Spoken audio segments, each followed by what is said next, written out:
हम last time material के MCQs कर रहे थे।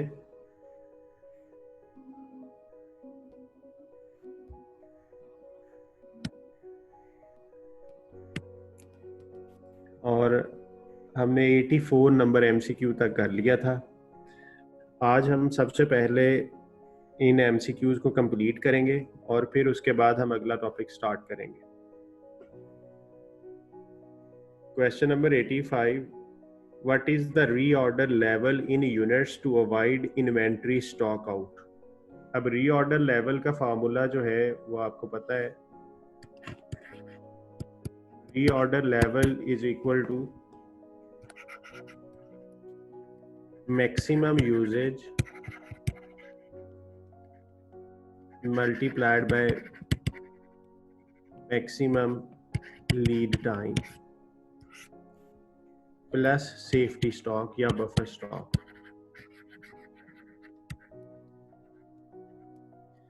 अब इस डाटा से हम ये चीजें ढूंढते हैं, average daily usage, maximum daily usage, minimum daily usage, lead time 10 to 15 days, reorder quantity is 8000 units. तो इस डाटा में हमें मैक्सिमम यूजेज मिल गया 520 multiplied by maximum lead time. Maximum lead time is 15 days. 10 to 15 है तो maximum 15. 520 into 15 7800 इसका answer आ जाएगा। Plus buffer stock. Buffer stock जो है वो तो इस सवाल में नहीं है, तो यही इसका फाइनल आंसर हुआ 7800 यूनिट्स। आई होप कि आपको ये फार्मूला और सारी चीज़ें समझ आ गई होंगी कि रीऑर्डर लेवल जो है वो मैक्सिमम यूजेज को मैक्सिमम लीड टाइम से मल्टीप्लाई करने से आता है। यूजेज पर डे दिया हुआ था, मैक्सिमम को हमने सेलेक्ट किया, लीड टाइम डेज में दिया हुआ था, हमने मैक्सिमम को सेलेक्ट किया, मल्टीप्लाई किया और प्लस बफर स्टॉक जो कि इस क्वेश्चन में नहीं था। A large store selling office furniture stocks a popular chair for which the following information is available. Annual demand 4000 chairs, maximum inventory, minimum inventory, lead time, reorder quantity. What is the average inventory level? अब आपको याद होगा कि average inventory का formula होता था order size divided by 2 plus buffer stock.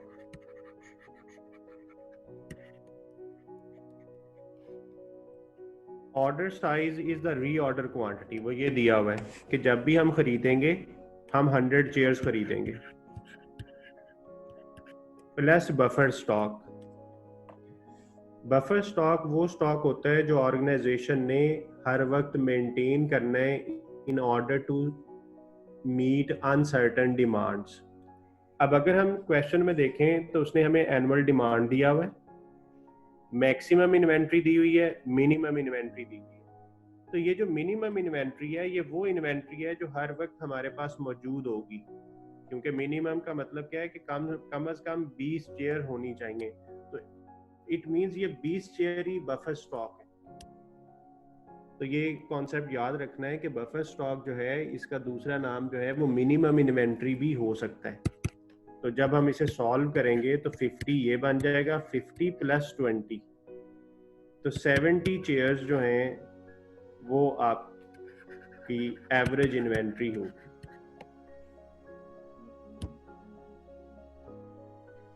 अच्छा, पिछले सवाल के साथ अगर मैं कंपैरिजन कराऊं तो कुछ लोग कहेंगे पिछले सवाल में भी तो ये मिनिमम था।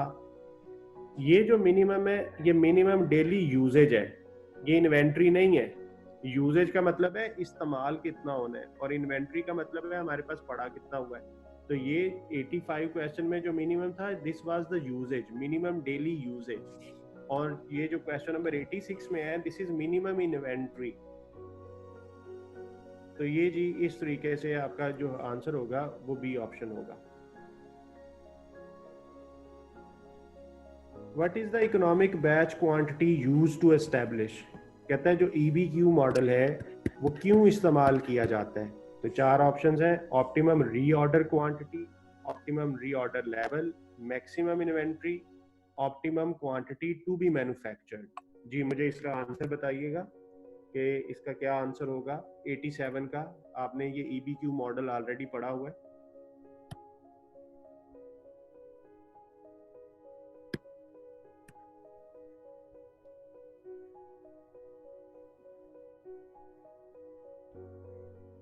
जी डी ऑप्शन, शाबाश। ये optimum quantity to be manufactured है। कुछ लोग बी कह रहे हैं, वो रीऑर्डर लेवल वो और चीज है बेटा, रीऑर्डर लेवल और चीज है, इसलिए बी ऑप्शन नहीं है। रीऑर्डर क्वांटिटी जो है वो EOQ होता है, ए ऑप्शन भी नहीं है। तो मैक्सिमम इन्वेंट्री भी ये नहीं है। So the right answer is the D option. ठीक है।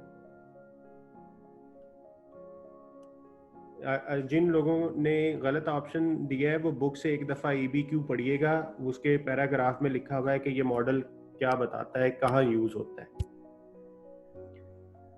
ओके जी, which method of inventory valuation is being described?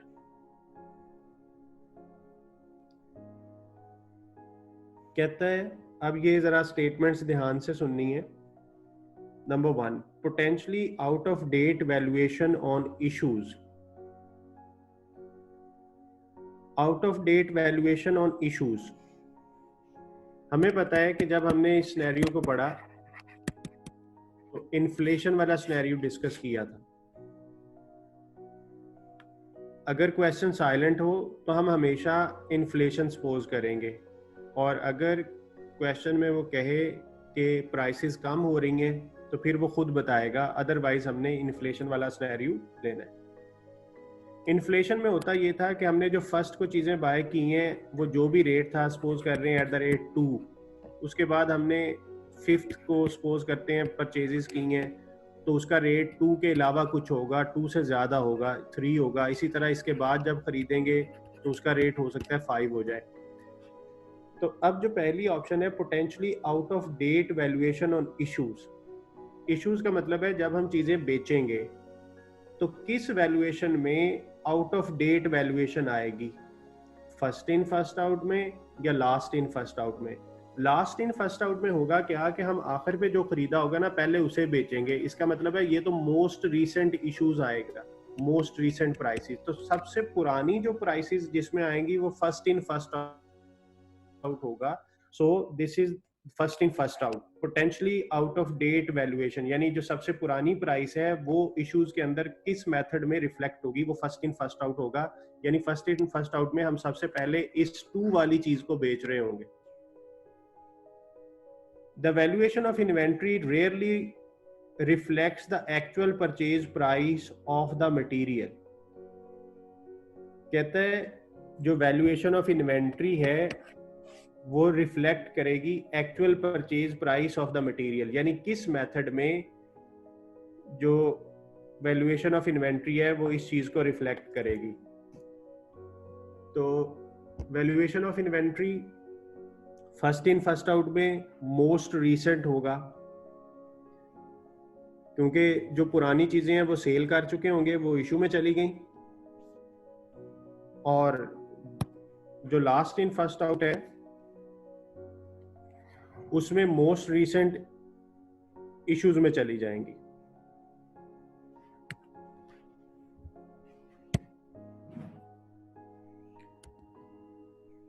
The valuation of inventory कहता है rarely reflects the actual purchase price of the material। कहता है किस में वो एक्चुअल प्राइस को जो है वो शो नहीं कराए, रेयरली रिफ्लेक्ट करेगा, यानी बहुत कम चांसेस हैं कि वो ऐसा करे। तो क्या ख्याल है इसका क्या आंसर बताइए, इसका आंसर क्या होना चाहिए, first in first out, last in first out, क्या आंसर होना चाहिए?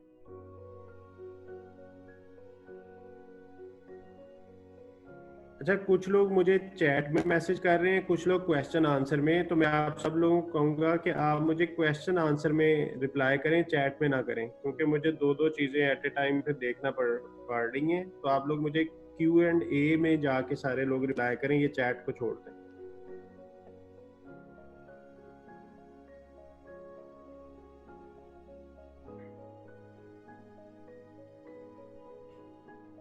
जी एवको मेथड सही है। एवको मेथड में एवरेज होगा ना तो ये मोस्ट जो है वो कहते हैं कि रेयरली रिफ्लेक्ट करेगा एक्चुअल प्राइस को। So the right answer is the AVCO method. ठीक है जी, शाबाश। Potentially out of date closing inventory valuation कहता है किस मेथड में inventory valuation out of date आएगी।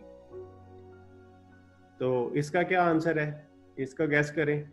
Closing inventory out of date किस में बनेगी।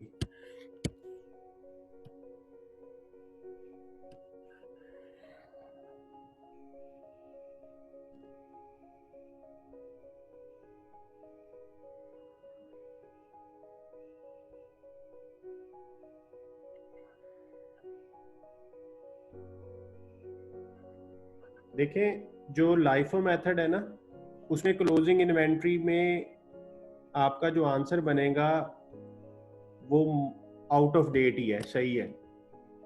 और जो फर्स्ट इन फर्स्ट आउट है उसमें इन्वेंट्री में वो बच जाएगा जो आखिर पे खरीदा है।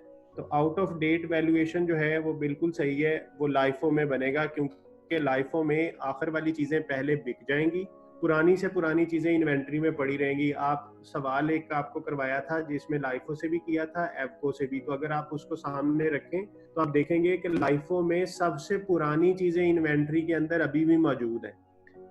तो ये सही है, out of date inventory valuation जो है वो लाइफो में होगी। अगली स्टेटमेंट देखते हैं। This inventory valuation method is particularly suited to the inventory that consist of liquid material, for example oil. Ji oil के लिए कौन सी इन्वेंट्री वैल्यूएशन मेथड यूज होना चाहिए, last in first out, first in first out और एवको। जी इसका भी answer बताइए।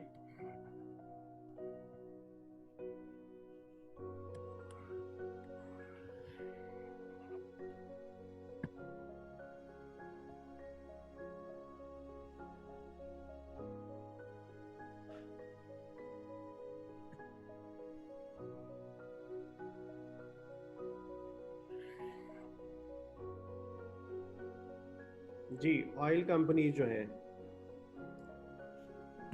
वो किस मेथड को लेके चल रहे हैं, वो एवको को लेके चलती हैं जी, ऑयल मैन्युफैक्चरिंग कंपनीज। आप देखिए पेट्रोल की प्राइसेस जो हैं वो इंटरनेशनल मार्केट में कम होती हैं, तो हमारे यहाँ वो उसी महीने में कम नहीं हो जाती, या जितनी इंटरनेशनल मार्केट में कमी आती है प्राइस में उतनी कमी हमारे यहाँ नहीं होती। तो जो ऑयल मैन्युफैक्चरिंग कंपनीज हैं वो एवरेज कॉस्टिंग को यूज कर रहे हैं कि हमारे पास पहले स्टॉक कितना पड़ा था, अब नया कितने पे खरीदा है, उनका एवरेज रेट ले रहे हैं। तो जो ऑयल मैन्युफैक्चरिंग कंपनीज हैं they are using the average costing.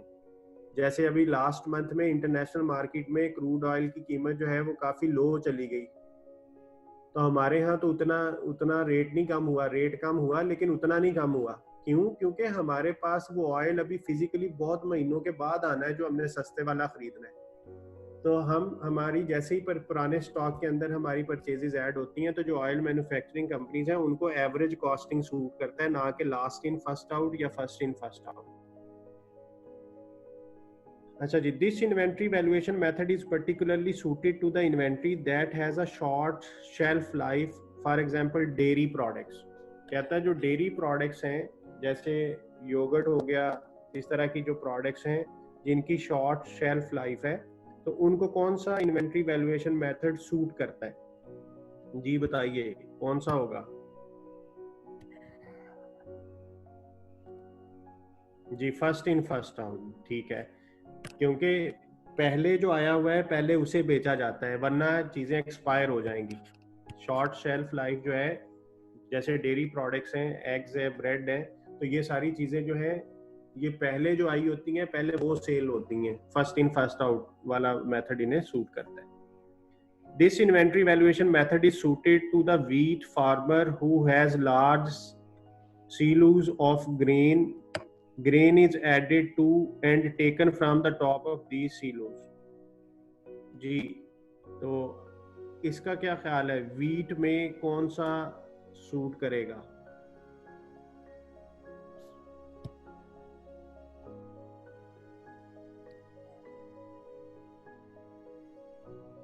Ji first in first out.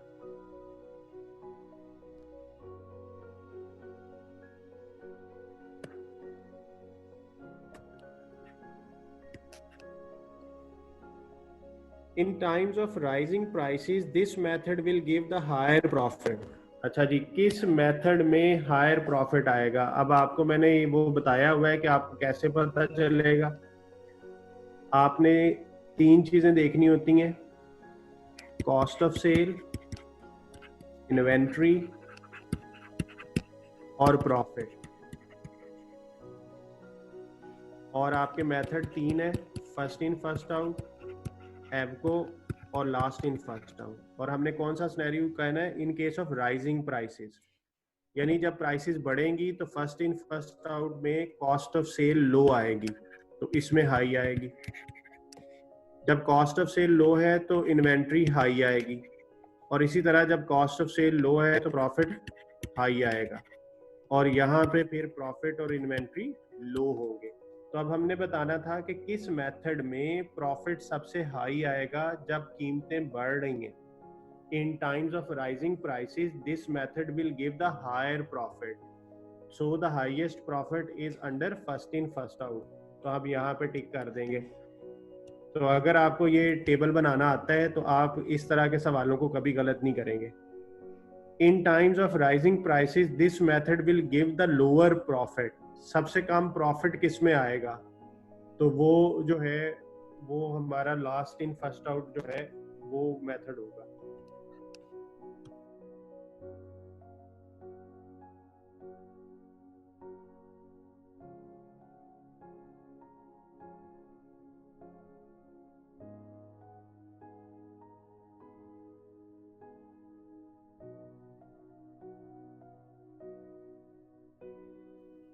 जी, तो सबसे कम प्रॉफिट जो है वो लास्ट इन फर्स्ट आउट में आएगा। In times of rising prices, this method gives the middle level of profit. तो middle level हमें पता है कि हमेशा एवको में होता है, तो middle level जो है वो एवको में होगा। ये हमें पता है कि हाई और लो के दरमियान में मिडल लेवल जो है वो एवको मेथड में आता है। Issues are valued at the most recent purchase cost. तो मोस्ट रीसेंट जो है, ये टिक जरा आगे पीछे हो गया, तो जो मोस्ट रीसेंट है उसमें लोअर प्रॉफिट्स वाला ऑप्शन हमने सिलेक्ट करना था जी, लाइफो। तो लोअर प्रॉफिट लाइफो में टिक हुआ और मिडल जो है वो एवको में टिक हुआ जी। अब अगली स्टेटमेंट है, issues are valued at the most recent purchase cost. तो वो लास्ट इन फर्स्ट आउट में होता है कि जो अभी खरीदा है उसे अभी हम बेच रहे होंगे। Inventory is valued at the average of the cost of purchases. तो एवरेज जो है वो एवको पे होता है, एवको पे एवरेज आता है, वो तो हमें नाम से ही पता चल गया। Inventory is valued at the most recent purchase cost. अब वो किसकी बात कर रहे हैं? इन्वेंट्री कहता है मोस्ट रीसेंट परचेज कॉस्ट, तो वो फर्स्ट इन फर्स्ट आउट में होगा। वजह क्या है कि फर्स्ट इन फर्स्ट आउट में आपने पहले जो खरीदा है वो पहले बेच दिया है, और आपके पास बचा क्या होगा जो आपने आखिर पे खरीदा है। तो मोस्ट रीसेंट इन्वेंट्री पूछे तो वो फर्स्ट इन फर्स्ट आउट है, और मोस्ट रीसेंट इशू पूछे तो वो लास्ट इन फर्स्ट आउट है। तो ये था जी, ये स्टेटमेंट्स हैं, इनको एक दफा दोबारा आप कर लीजिएगा तो आपको ये सारा क्लियर हो जाएगा। Question number 89, EBQ। What is the economic batch quantity? तो फार्मूला आपको पता है, 2COD divided by CH into 1 minus D over R under square root. Data दिया हुआ है, वैल्यूज पुट करनी है। A company manufactures a product in batches and then holds the item produced in finished goods inventory until they are sold. It is capable of replenishing the product at the rate of 100,000 units per year, but the annual sales demand is just 40,000। यानी सालाना जो है वो 1 lakh production कर रहा है, लेकिन जो उसकी डिमांड है वो 40,000 है. The cost of setting up the batch of production is 1500. तो ये सीईओ बन गया, cost per setup. And the cost of holding 1 unit of the product is $25 per year. तो इसको करते हैं जी, 2 multiplied by 1500 multiplied by annual demand 40,000 divided by CH 25 into 1 minus 40,000 divided by annual production 100,000. इसको solve कर लें और मुझे answer बता दें जी EBQ का, इकोनॉमिक बैच क्वांटिटी जो है कितने यूनिट्स होगी इसकी.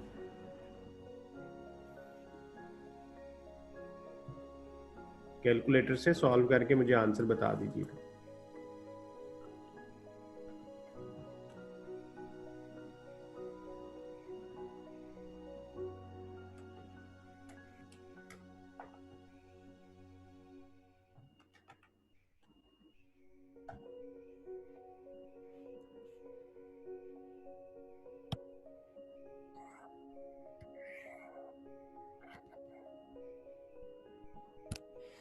जी शाबाश, 2828 बता रहे हैं आप, 2828 बी ऑप्शन. तो ये था जी EBQ की calculation. Question number 90. Which two of the following are included in the cost of holding inventory? Holding cost जो CH होता है, holding cost कहता है, उनमें से कौन सी दो चीजें उनमें शामिल होती हैं? कॉस्ट ऑफ इंश्योरेंस बिल्कुल सही है. अगर हमने इन्वेंट्री रखी हुई है तो हमने उसकी इंश्योरेंस कराई होती है, तो ये ऑप्शन तो होगा. डिलीवरी कॉस्ट नहीं, ये तो चीजें आने के हवाले से हैं, ये होल्डिंग कॉस्ट का नहीं होता part. Rental payment of storage space बिल्कुल सही है, जो जिस जगह पे हम स्टोर कर रहे हैं उसका जो रेंट है वो रेंटल कॉस्ट आएगी. और cost of placing an order ये तो सीओ होता है. So the right answer is A and C. ये हमने ऑलरेडी पढ़ा हुआ है, और अगर किसी को कुछ याद नहीं है तो वो चैप्टर के अंदर होल्डिंग कॉस्ट की जो थ्योरी लिखी हुई है उसे एक दफा पढ़ ले, उसके अंदर ये सारे पॉइंट्स हैं. ओके जी, question number 91. A manufacturing company uses 25,000 components at an even rate during the year. Each order placed with the supplier of the component is for 2,000 components, which is the EOQ. EOQ उसने दिया हुआ है. The company holds a buffer inventory of 500 components. What is the annual holding cost? अब हमें पता है कि जो एनुअल होल्डिंग कॉस्ट होती है वो किसके इक्वल होती है. उसका फार्मूला है CH इंटू एवरेज इन्वेंट्री.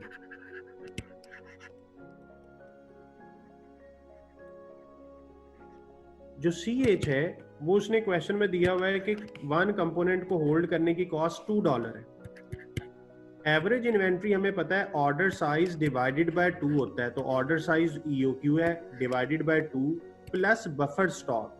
अब क्वेश्चन में यहाँ कहीं मुझे बफर स्टॉक का वर्ड नजर आया था. The company holds a buffer inventory of 500 components plus 500. तो इसको सॉल्व करना है. 2 इंटू 1000 प्लस 500, तो 1500 हो जाएगा.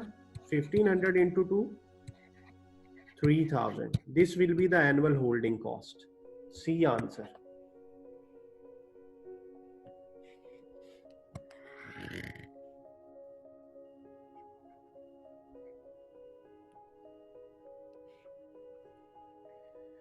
Question number 92. The purchase price of an inventory item is 42 per unit. In each 3-month period, the usage of the item is 2,000 units.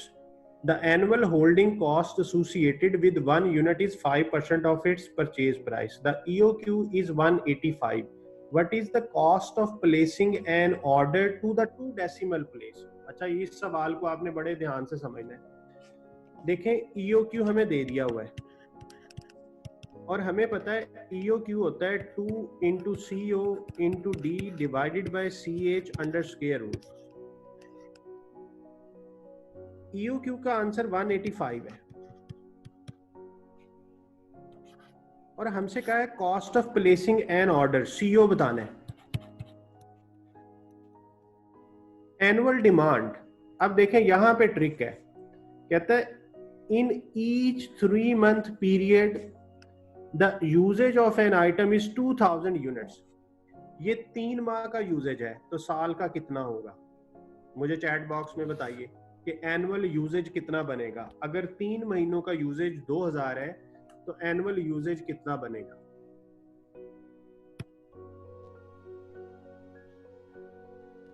जी शाबाश, 8000। कैसे पता चला?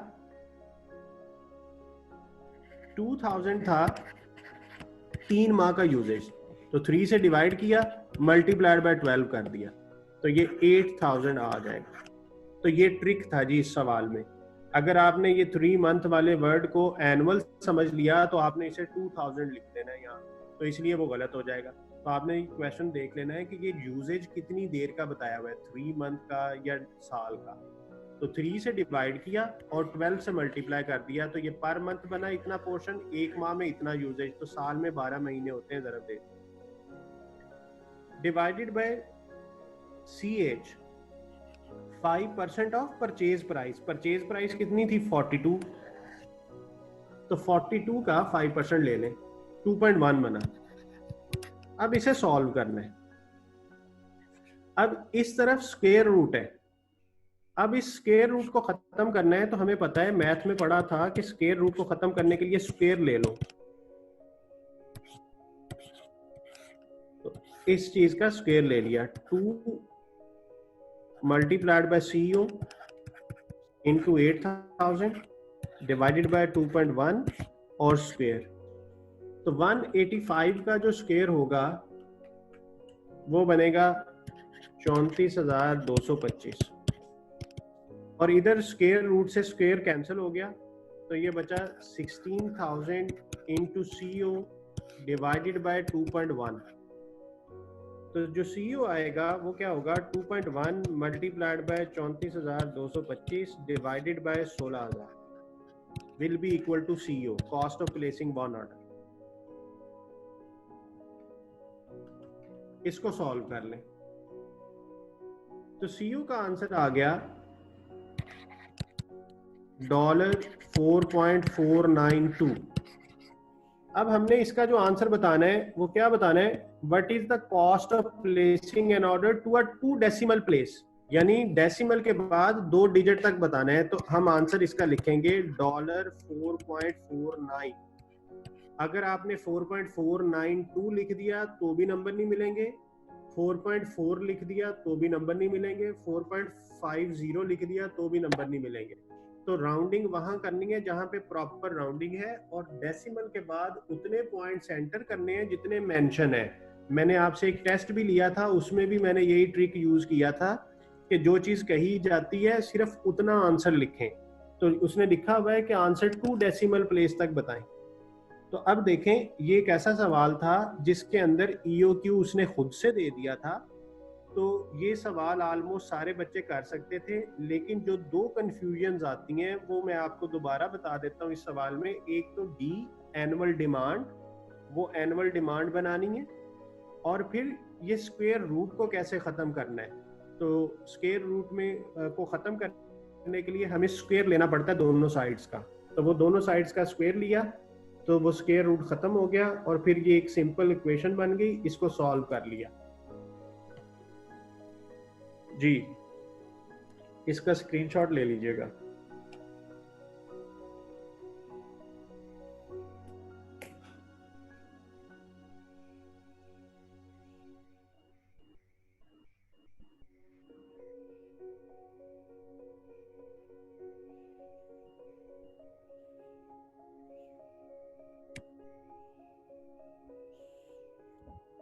क्वेश्चन नंबर 93, ये उसी तरह का सवाल है, ये अब आप खुद करेंगे।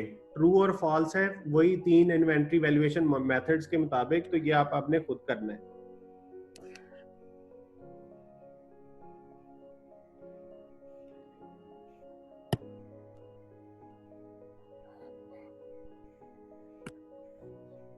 The following information applies to question number 94, 95 and 96. Point uses the EOQ model to establish the reorder quantity for raw material Y. The company holds no buffer inventory. Information relates to raw material Y is as follows: annual usage, purchase price, ordering cost, holding cost. What is the EOQ? तो सबसे पहले तो EOQ find करना है. 2 multiplied by CO multiplied by D divided by CH under square root.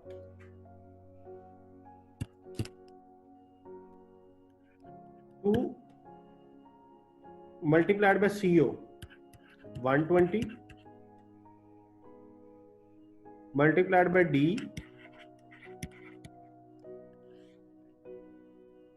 divided by CH holding cost. 10% of purchase price. तो purchase price 80 है, तो 10% of 80 will be 8. इसको सॉल्व करके EOQ बना लो.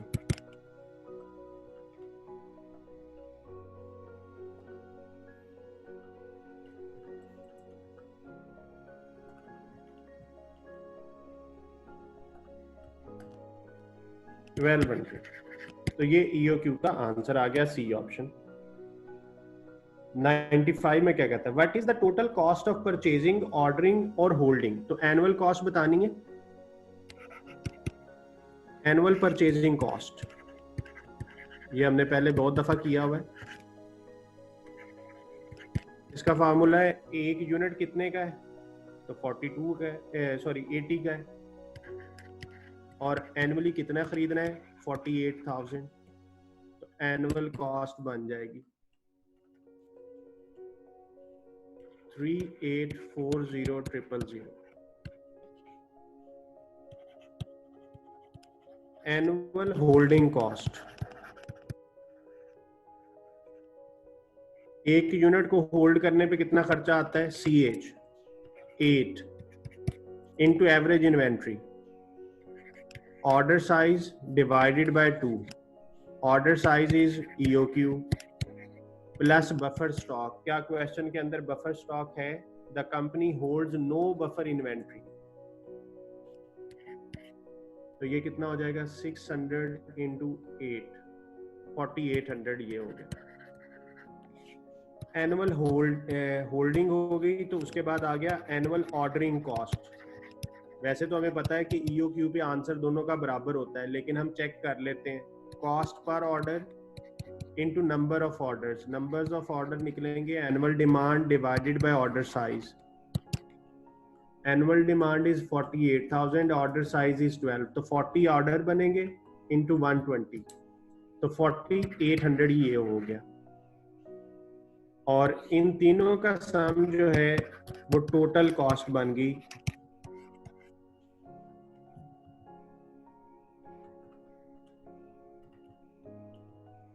तो ये बना जी 3849,600. तो ये कोई ऑप्शन है तो उसे सिलेक्ट कर लेंगे. ई ऑप्शन है. इसका भी स्क्रीनशॉट ले लें. क्वेश्चन नंबर 94 और 95 ये हमने 2 सवाल कर लिए इसके.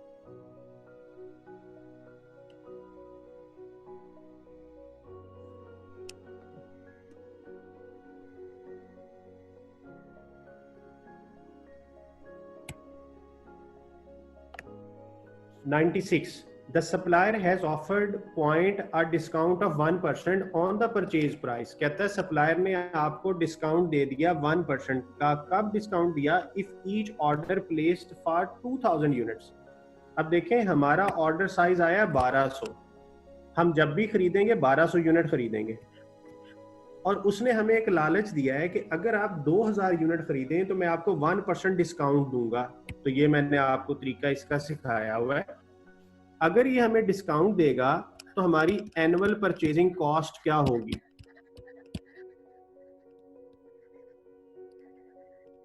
हमारा एक यूनिट करंटली 80 का था, 1% उसने डिस्काउंट दे दिया तो हमने 99% पे करना है.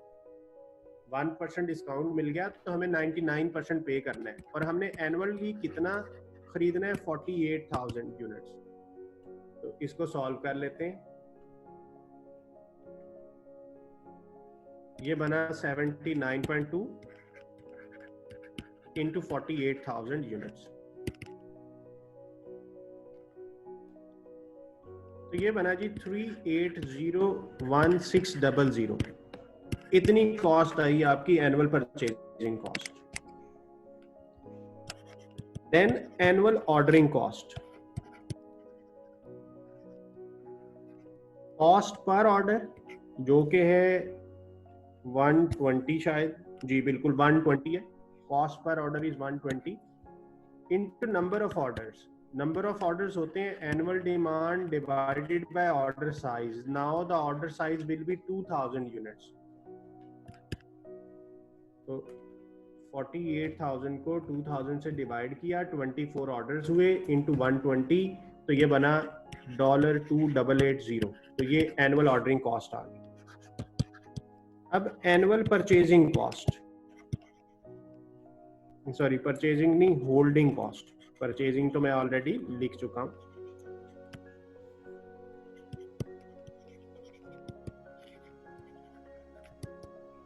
होल्डिंग कॉस्ट जो है वो CH होता है। अच्छा, CH के बारे में ये क्वेश्चन क्या कहता है? कहता है holding cost is 10% of purchase price. अब बात गौर से सुनिएगा। अब जब डिस्काउंट मिला तो परचेज प्राइस चेंज हुई, 79.2 हुई। अब ये 10% भी 79.2 का होगा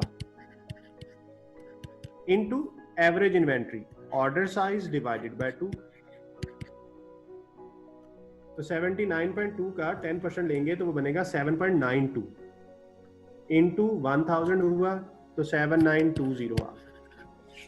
अब टोटल कॉस्ट कितनी बनी? Total cost will be the sum of 3801600 plus 2880 plus 7920। इन तीनों कॉस्ट का टोटल कर लो।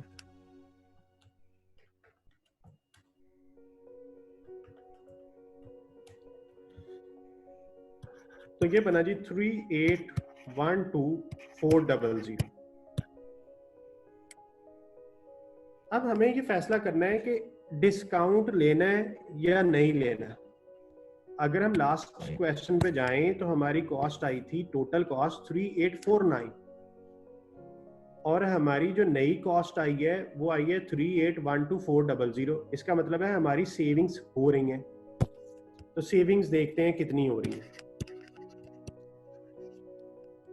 हमारी प्रीवियस कॉस्ट थी 3849600,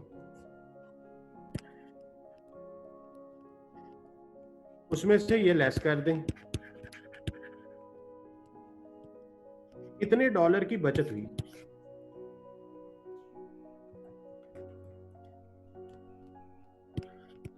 अगर सेविंग्स हो गई हैं तो हमें इस डिस्काउंट को ले लेना चाहिए। अब हमने बताना क्या था, what is the annual savings. तो एनुअल सेविंग्स हमारी आई है 37,200। तो ये देखें, ये 37,200 की ऑप्शन है, ये राइट आंसर। आप इस सॉल्यूशन का स्क्रीनशॉट ले लें। हमने एनुअल परचेजिंग कॉस्ट कैलकुलेट की रिवाइज्ड रेट पे, ऑर्डरिंग कॉस्ट कैलकुलेट की, और फिर होल्डिंग कॉस्ट कैलकुलेट की। होल्डिंग कॉस्ट में मैंने एक पॉइंट बताया, क्योंकि इस क्वेश्चन में holding cost 10% of purchase price है, तो जैसे ही परचेज प्राइस चेंज होगी तो होल्डिंग कॉस्ट भी चेंज हो जाएगी। और फिर इन तीनों को ऐड किया तो वो हमारी रिवाइज्ड कॉस्ट आ गई, और फिर रिवाइज्ड कॉस्ट और ओल्ड कॉस्ट का डिफरेंस लिया। तो अगर ओल्ड कॉस्ट ज्यादा है, रिवाइज्ड कॉस्ट थोड़ी है, तो सेविंग्स हो गई, और अगर रिवाइज्ड कॉस्ट बढ़ गई तो फिर एक्स्ट्रा कॉस्ट है। तो ये 37,200 की सेविंग्स हुई। This is the answer.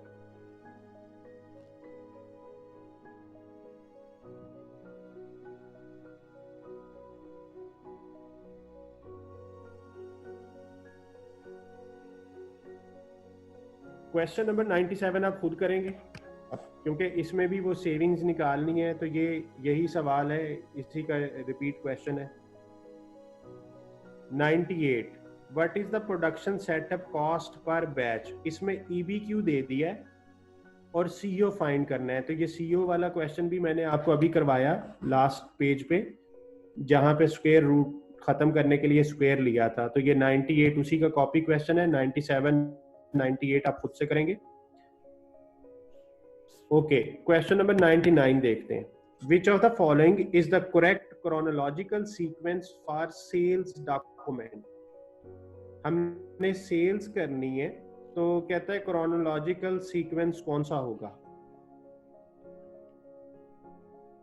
जी बताइए कौन सा सीक्वेंस है ये। परचेज साइकिल आपको मैंने पढ़ाया था ना कि कौन सा स्टेप पहले आता है, कौन सा स्टेप बाद में आता है।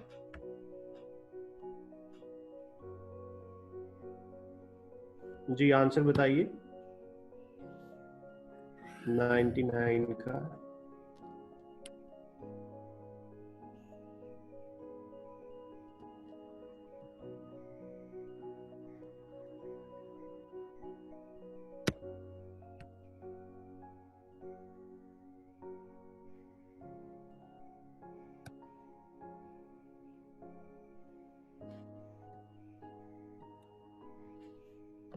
जी मैं आंसर देख रहा हूँ, ए आंसर आ रहा है। कुछ लोगों ने वैसे डिफरेंट आंसर भी बताया है। सबसे पहले इंक्वायरी आती है कि आपके पास ये चीज है, ठीक है, इंक्वायरी आ गई जी। फिर ऑर्डर आता है, फिर इनवाइस और फिर पेमेंट। वैसे तो चीजें जाती हैं लेकिन डिलीवरी ऑफ गुड्स किसी में भी लिखा नहीं हुआ। तो ऑर्डर के बाद डिलीवरी ऑफ गुड्स होता है, फिर इनवाइस होती है, फिर पेमेंट होता है। तो ए ऑप्शन सही लग रही है अभी तक। बी ऑप्शन कहती है पहले ऑर्डर आता है फिर इंक्वायरी आती है, तो ये तो सिरे से ही गलत हो गया। इंक्वायरी हमेशा पहले आती है ऑर्डर से, तो बी ऑप्शन गलत है। सी ऑप्शन कहता है इंक्वायरी है, ऑर्डर है, पेमेंट है और इनवाइस है, तो ये यहां से जाके गलत हो गया। पेमेंट हमेशा इनवाइस के बाद होती है, तो सी भी गलत हो गया। और डी तो है ही गलत, काफी चीजें गलत है। कहता है इंक्वायरी के बाद इनवाइस आती है। तो जिन्होंने रॉन्ग ऑप्शन भेजा बेटा, अब जरा अपने कॉन्सेप्ट को रिवाइज करें कि कौन सा काम पहले होता था। तो क्रोनोलॉजिकल सीक्वेंस का मतलब है कि 1 के बाद 2, 2 के बाद 3, 3 के बाद 4। तो ये क्रोनोलॉजिकल सीक्वेंस कहलाता है। तो सबसे पहले क्या होगा, उसके बाद क्या होगा। So the right answer is the A option.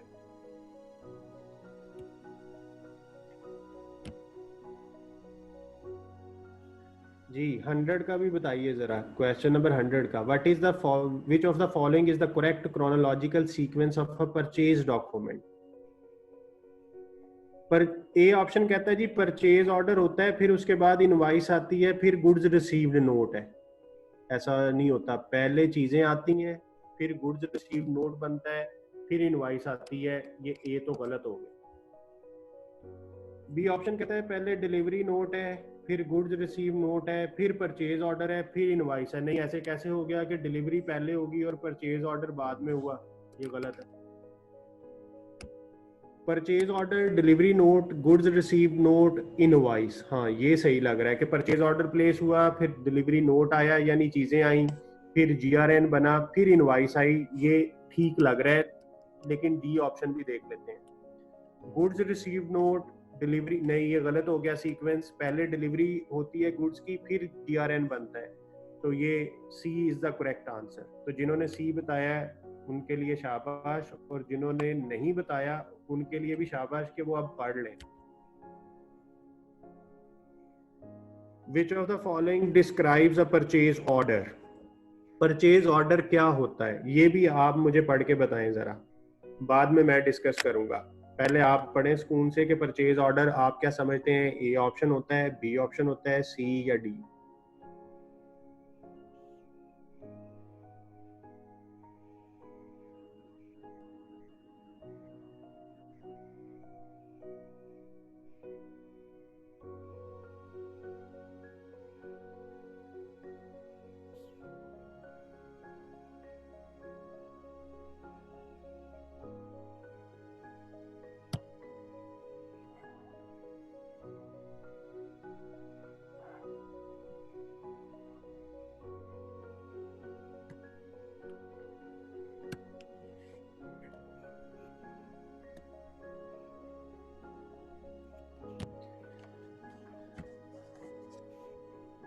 अच्छा, हमने जब पढ़ा था, रिकॉल कर लेते हैं, परचेज ऑर्डर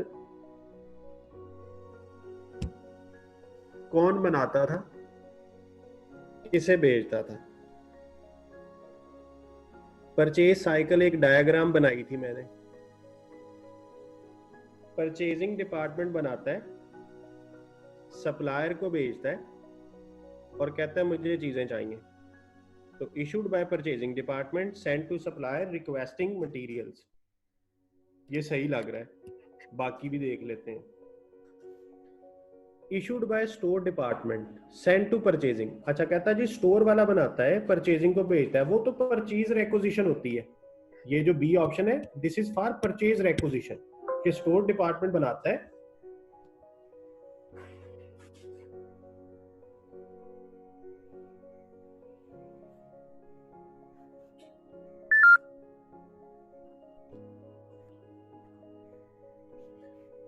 स्टोर डिपार्टमेंट बनाता है, परचेजिंग को भेजता है, वो तो परचेज रेक्विजिशन होती है, तो ये परचेज ऑर्डर तो नहीं है। Receive together with materials and compare to the material received, वो तो डिलीवरी नोट होता है। ये जो स्टेटमेंट है ये डिलीवरी नोट है जो मटेरियल के साथ आती है, और फिर हम उसे कंपेयर करते हैं कि इस पे जो लिखा है क्या वही चीजें हैं, तो ये भी परचेज ऑर्डर नहीं है, ये तो डिलीवरी नोट को शो कर रहा है। Issued by production department, send to store requesting material, तो ये तो मटेरियल रिक्विजिशन होती है, एमआर। प्रोडक्शन वाले को जब भी मटेरियल चाहिए होता है तो वो स्टोर को भेजता है एक डॉक्यूमेंट, उसे मटेरियल रिक्विजिशन कहते हैं। सो the right answer is the ए। तो यहाँ भी कुछ लोगों ने सही ऑप्शन भेजा है, कुछ ने गलत भेजा है। तो जिन्होंने गलत भेजा है वो अपने कॉन्सेप्ट्स को बेटा ठीक कर लें। देखें, आपसे कोई रटा रटाया आंसर नहीं पूछा जा रहा, आपसे एक अंडरस्टैंडिंग पूछी जा रही है कि परचेज ऑर्डर क्या होता है। नोट नहीं लिखवा रहे कि what is purchase order, right a note, इस तरह का सवाल नहीं आता आपको। आपको सिर्फ हर डॉक्यूमेंट की अंडरस्टैंडिंग आती है। मैंने आपको काफी डिटेल से बताया भी था, फिर इनके फॉर्मेट भी आपको दिखाए थे। बुक के अंदर चैप्टर में ये सारी चीजें मौजूद हैं, उनको एक दफा देख लीजिएगा। 102, which two of the following statement describes the information of a goods received note provides? हमें दो ऑप्शंस बतानी है जो के रिलेटेड हैं जीआरएन से रिलेटेड, यानी जीआरएन क्या बताता है? A option, B, C, D. Information use to update the inventory, ये तो बात ठीक है कि इसके अंदर वो इंफॉर्मेशन होती है जिससे हम इन्वेंट्री को अपडेट करते हैं। Information to check that the correct price has been recorded on the supplier invoice, invoice के साथ मैचिंग भी इसकी होती है, बिल्कुल सही है। क्वांटिटी के साथ भी मेंशन किया जा सकता है। Information to record any unused materials which are return to store, ये तो ऑप्शन सरासर गलत है। अब हमें तीन ऑप्शंस ठीक लग रही हैं, A B, B B, C B. अब हमें इनमें से दो मोस्ट अप्रोप्रिएट सिलेक्ट करनी है। तो जब हमने जीआरएन पढ़ा था तो हमने कहा था जब चीजें आती हैं हम देखते हैं कि कौन सी आइटम्स अच्छी हैं कौन सी बुरी हैं, हम उनको अलग-अलग कर लेते हैं, गुड यूनिट्स को, और लिख लेते हैं इतने गुड यूनिट्स थे। फिर हमने कहा था कि इनवॉइस आती है, इनवॉइस में हम कंपेयर करते हैं कि कितनी क्वांटिटी आई है और क्या रेट है। तो अब हमें इनमें से दो मोस्ट अप्रोप्रिएट सिलेक्ट करना है, तो क्या ख्याल है कौन सी सिलेक्ट करनी चाहिए? मुझे बताइए कि मुझे ए बी, ए सी या बी सी, कौन सी दो ऑप्शंस इसको बतानी चाहिए जो ये राइट आंसर माने।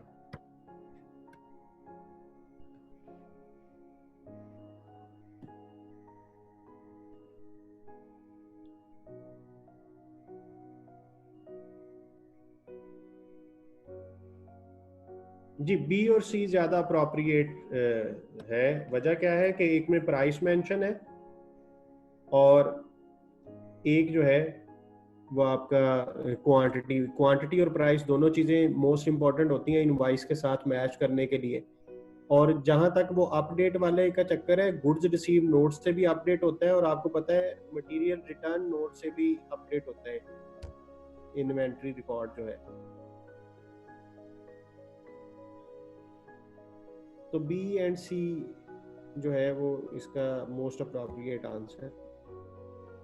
When charging direct material cost for a job or a process, the details would be taken from which documents? कहते हैं जब भी किसी काम को मटेरियल की कॉस्ट चार्ज की जाती है या प्रोसेस को, जॉब और प्रोसेस किसी भी इन्वायरमेंट में, अब जॉब क्या होता है, प्रोसेस क्या होता है, इस पे हमने पूरा पूरा चैप्टर पढ़ना है। जॉब कॉस्टिंग, प्रोसेस कॉस्टिंग, वो आगे जाके सिलेबस में आएगा। अभी आप ये समझ लें कि मैन्युफैक्चरिंग हो रही थी, उस मैन्युफैक्चरिंग में मटेरियल की कॉस्ट ऐड करनी है, तो कहाँ से देख के हम लिखेंगे कि मटेरियल की क्या कॉस्ट है। When charging direct material cost to a job or a process, the details would be taken from which documents?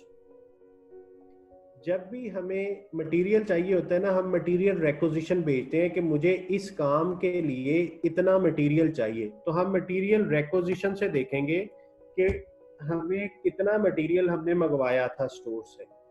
जो परचेज रेक्विजिशन है ये खरीदने के लिए होता है, गुड्स रिसीव नोट जब चीजें आती हैं उसके लिए, और परचेज ऑर्डर खरीदारी के लिए। तो जब भी हमने किसी मैन्युफैक्चरिंग प्रोसेस में इस्तेमाल होने वाले मटेरियल की कॉस्ट फाइंड करनी है, तो उसकी डिटेल जो है वो मटेरियल रेक्विजिशन में होगी, क्योंकि material requisition is a document prepared by production department sent to store for issue of raw materials. तो ये जो है ये प्रोडक्शन डिपार्टमेंट ने बना के स्टोर को भेजा कि मुझे इतना चाहिए, इस काम के लिए चाहिए, तो फॉर दैट पर्टिकुलर मैन्युफैक्चरिंग, ये बी ऑप्शन जो है वहां से हम देखेंगे। Which two of these documents are matched with the goods received note in buying process? हमने पढ़ा था कि goods received note जो बनता है उसको हम मैच करते हैं किसके साथ, इनवॉइस के साथ, ठीक है,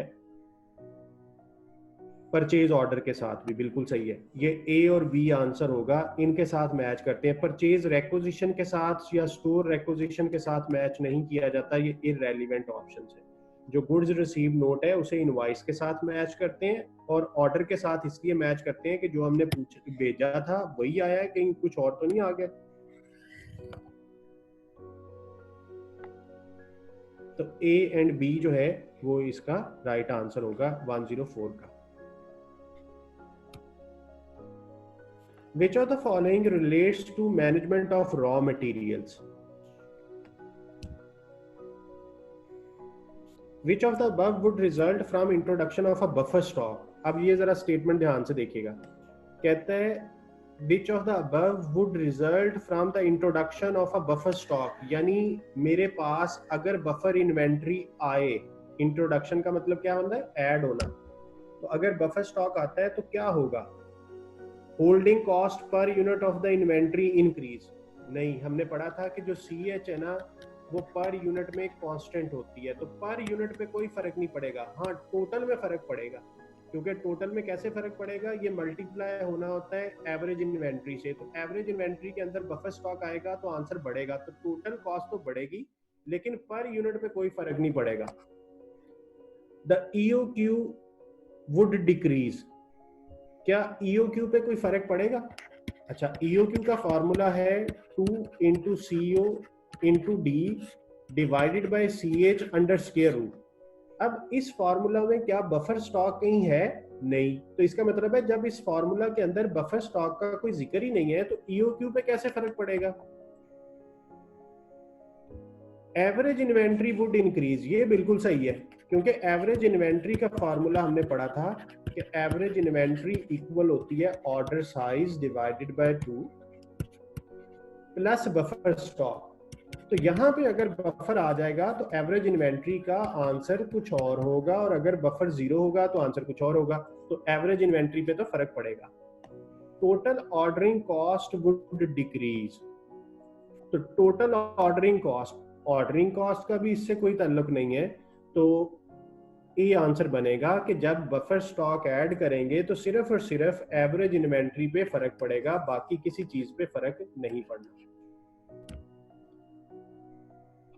Which of the following is least relevant? अब देखें वर्ड यहाँ पे क्या ट्रिक यूज किया है, कहता है लीस्ट रेलिवेंट, यानी रेलिवेंट होगा लेकिन लीस्ट का मतलब है सबसे कम रेलिवेंट कौन सा है। To simple the economic order quantity model for inventory. कहता है ईओक्यू के लिए कौन सी चीज सबसे कम रेलिवेंट है, लीस्ट रेलिवेंट। एनुअल डिमांड तो मोस्ट इंपॉर्टेंट होती है, होल्डिंग कॉस्ट, ऑर्डरिंग कॉस्ट, तो ये तो फार्मूले के पार्ट हैं, तो ये तो मेन एलिमेंट्स हैं। तो लीस्ट रेलिवेंट फिर एक ही बात बचती है, सेफ्टी इन्वेंट्री, जिसको बफर स्टॉक कहते हैं। ये answer. 107 which of the documents are used in accounting for raw materials? Which of the documents may be used to record raw materials sent back to store from production?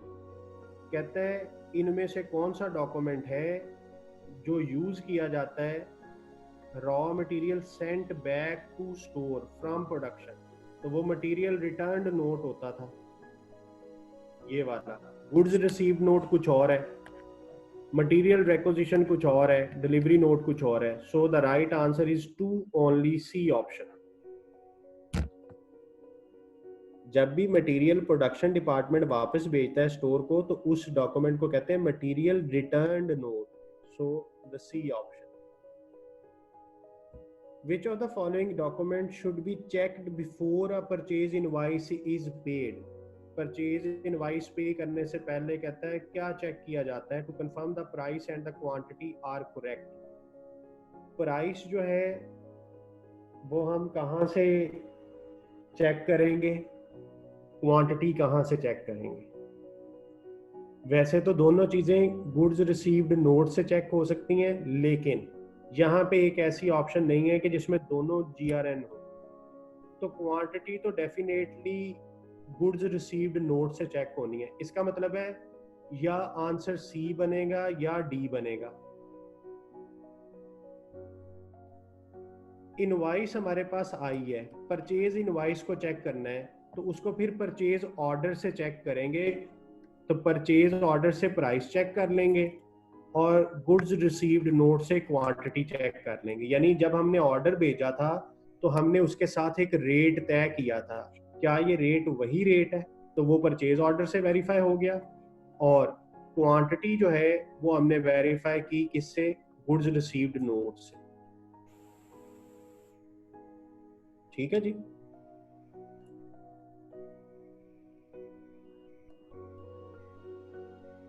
अच्छा, अगर इसी concept को पिछले सवाल पे अप्लाई किया जाए, क्योंकि हमने यहाँ से देखा कि परचेज प्राइस जो है वो हमने वेरीफाई की परचेज ऑर्डर से, और क्वांटिटी हमने वेरीफाई की गुड्स रिसीव्ड नोट से। अगर इसी को हम एक पिछला सवाल एक कर रहे थे, अगर हम उसके साथ करेंगे 102, तो अब बताएं अब आंसर क्या होना चाहिए? हमने तब बी एंड सी इसका डिसाइड किया था, लेकिन मैंने कहा था ए भी सही है। अब देखें, कहता है information to check the correct price. तो जब हमने प्राइस जो है वो हमने कह दिया परचेज ऑर्डर, तो इसका मतलब है बी को निकाल दें इसमें से, कि प्राइस को चेक करना परचेज ऑर्डर के साथ ज्यादा सूटेबल है, जबकि क्वांटिटी को चेक करना गुड्स रिसीव्ड नोट के साथ। तो इसका मतलब है इसका आंसर बना ए एंड सी। क्यों हमने बनाया? क्योंकि अभी हमने एक सवाल किया जिसके अंदर उसने हमें ये कॉन्सेप्ट बता दिया कि जो प्राइस, जो इनवाइस है, इनवाइस की जो प्राइस है वो हम कहाँ से चेक कर सकते हैं? परचेज ऑर्डर से चेक करना ज्यादा सूटेबल है, क्योंकि परचेज ऑर्डर जब प्लेस किया था तो उसके अंदर एक रेट डिसाइड हुआ था, रेट इज डिसाइडेड। तो चेक ये करना है कि क्या ये उसी डिसाइडेड रेट पे इनवाइस आई है, कहीं ऐसा तो नहीं है उसने तब कहा कुछ और था, अब रेट कुछ और दे दिया। So it is better to check the price from purchase order and it is better to check the goods from goods received note quantity. तो ये आपने इसका आंसर ए एंड सी होगा, बी को हम काट देंगे क्योंकि बी प्राइस है, तो प्राइस बेटर है कि परचेज ऑर्डर से प्लेस किया जाए। तो इसको आपने ये देख लेना है जी। किट आपके पास है, ऑलरेडी शेयर की हुई है। किट के आखिर पे इसी तरह हर सवाल के आंसर भी हैं विद रीजंस लिखा हुआ है। तो जिन लोगों को कोई थोड़ा बहुत इशू रह गया है वो रिकॉर्डिंग सुन लीजिएगा, तब भी क्लियर हो जाएगा। और बाकी किट करें, और फिर जो कोई कंफ्यूजन आए वो मेरे से आप डिस्कस करते रहें, तो इंशाल्लाह ये हो जाएगा। अब इस पर्टिकुलर यहाँ तक अगर कोई आपका क्वेश्चन है ना, तो वो आप अभी डिस्कशन में आप मेरे से कर लें, फिर हम इससे आगे की स्ट्रेटजी देखते हैं कि अब हमें आगे क्या करना है।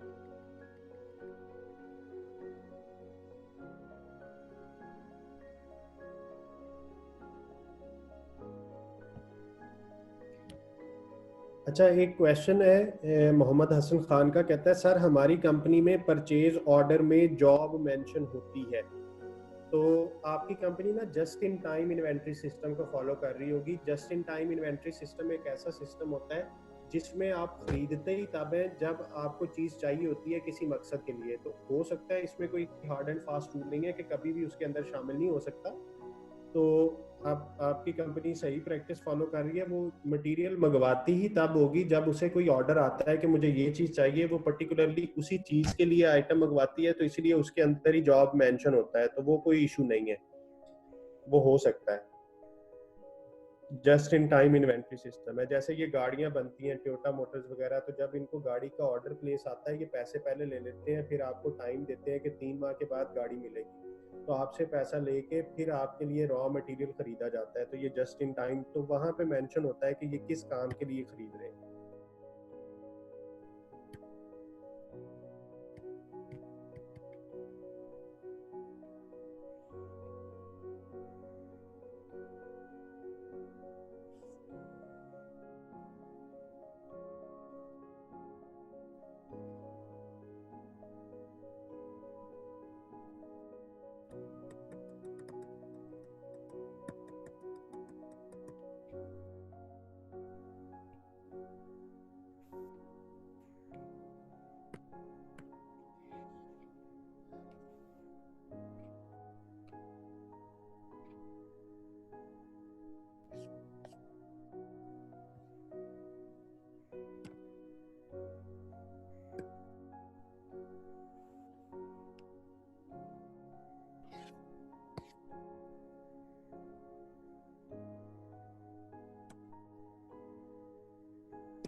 2 से 3 मिनट का मैं ब्रेक कर रहा हूँ, आप लोग पानी वगैरह पी लें, फिर इंशाल्लाह हम स्टार्ट करते हैं।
जी स्टार्ट करते हैं दोबारा से।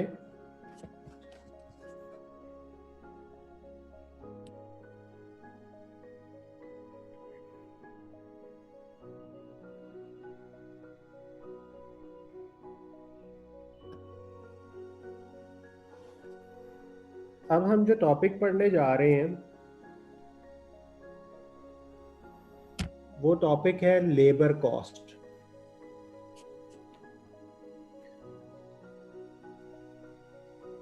बड़ा इंपॉर्टेंट टॉपिक है। 5 से 10 नंबर के क्वेश्चन जो हैं वो इस टॉपिक से पूछे जाते हैं और बहुत आसान भी है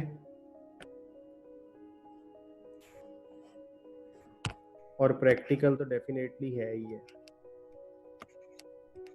टॉपिक का नाम है लेबर कॉस्टिंग।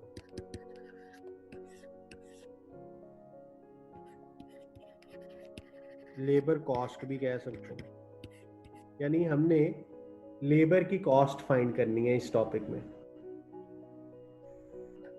अब मैं आपको रिकॉल कराता हूं कि लेबर हमने कहा किसे था, वर्कर्स को।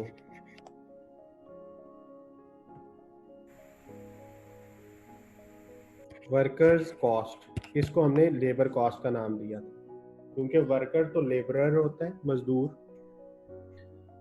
उस मजदूर को जो पैसे हम पे कर रहे हैं वो लेबर कॉस्ट कहलाती है। अकेला लेबर लिख लूं या लेबर कॉस्ट लिख लूं, वो वर्कर की cost.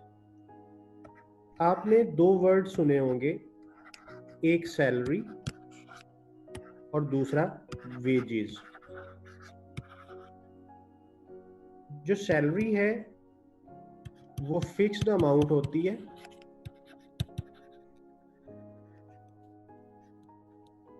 For a fixed time period.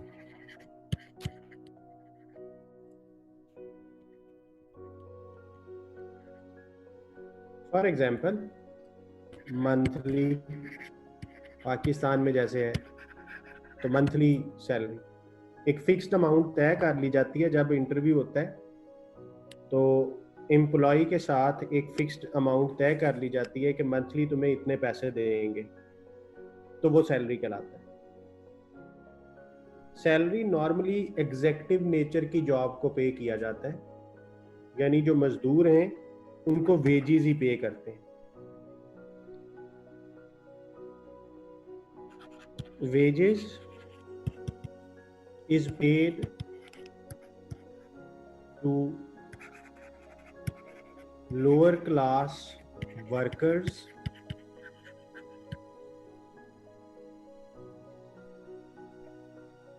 this might be based on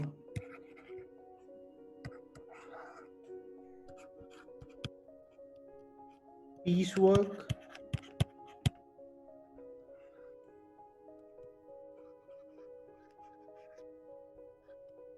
or on hourly basis।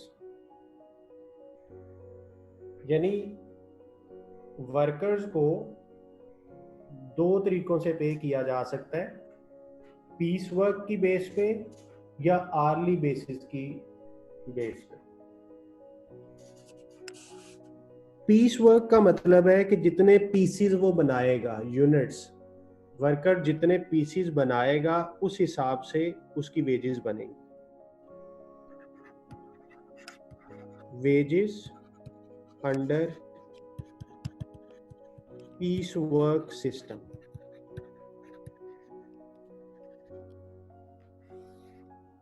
पहले मैं आपको सिर्फ ये पढ़ाऊंगा पीस वर्क सिस्टम में वेजेस कैसे बनेंगी। आमतौर पर पीस वर्क सिस्टम 3 तरह का होता है। मैन्युफैक्चरिंग कंपनीज में पीस वर्क सिस्टम 3 तरह का होता है। Number 1, straight piece work system. Straight piece work system एक ऐसा सिस्टम है जिसमें आप वर्कर के साथ पर यूनिट रेट फिक्स्ड कर लेते हैं। The rate is fixed on per piece basis. For example, हम एक वर्कर की प्रोडक्शन का हिसाब लगाते हैं Monday, Tuesday, Wednesday, Thursday, Friday. Suppose करते हैं कि 5 दिन काम होता है और वर्कर ने मंडे को 100 यूनिट्स बनाए,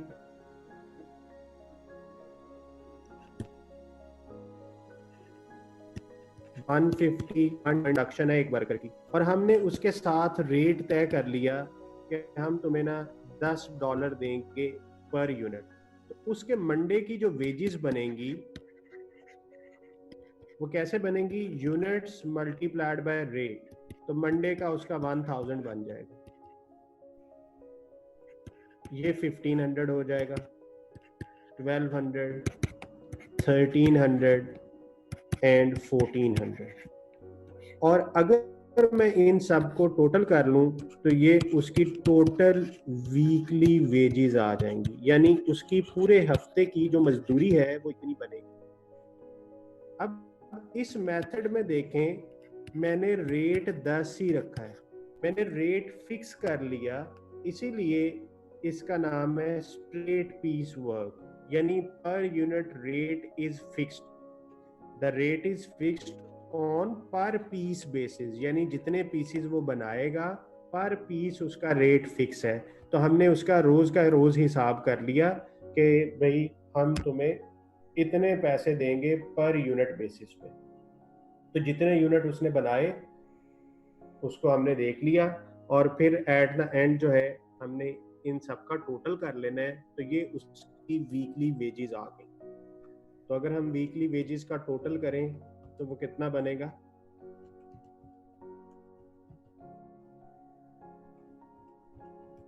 $6400। ओके जी, स्ट्रेट पीस वर्क उम्मीद है सबको समझ आ गया होगा। बहुत आसान है कि पर यूनिट रेट फिक्स कर लिया और जितनी प्रोडक्शन कोई करेगा उस हिसाब से प्रोडक्शन करनी। अच्छा, जब हम किसी भी वर्कर को प्रोडक्शन की बेस पे पे करेंगे ना, तो वर्कर लालची हो सकता है कि मैं जल्दी जल्दी ज्यादा यूनिट बनाऊं। देखें, जैसे मंडे को उसने सिर्फ 100 यूनिट बनाए थे, ट्यूसडे को ऑलमोस्ट 50% प्रोडक्शन उसने ज्यादा कर ली, वेडनेसडे को 120, 130, 140। तो वर्कर एक ह्यूमन साइकी है कि वो ज्यादा प्रोडक्शन के लालच में हो सकता है क्वालिटी खराब करे। तो हमने यहाँ पे एक कॉन्सेप्ट याद रखना है कि हम जब उसे पे करेंगे ना, हम उसे हमेशा गुड यूनिट्स का पे करेंगे। तो मैंने सपोज किया है कि इसके जितने भी यूनिट्स थे वो सारे के सारे गुड यूनिट्स हैं। अब गुड यूनिट्स का कॉन्सेप्ट क्या कहता है कि आप वर्कर की टोटल प्रोडक्शन देख लें,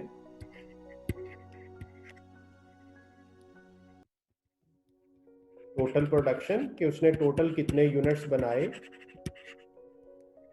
उसमें से लेस कर दें रिजेक्शन।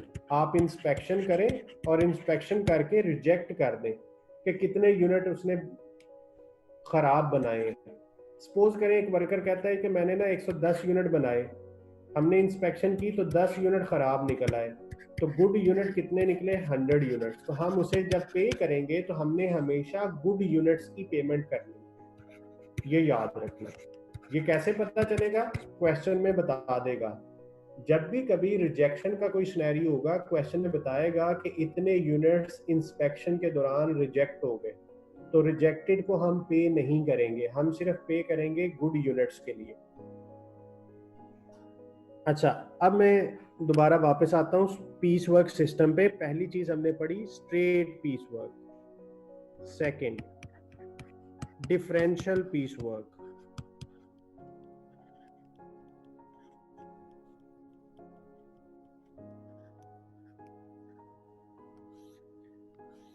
स्ट्रेट में नाम से ही जाहिर था कि एक ही रेट है, डिफरेंशियल में रेट डिफर करेगा।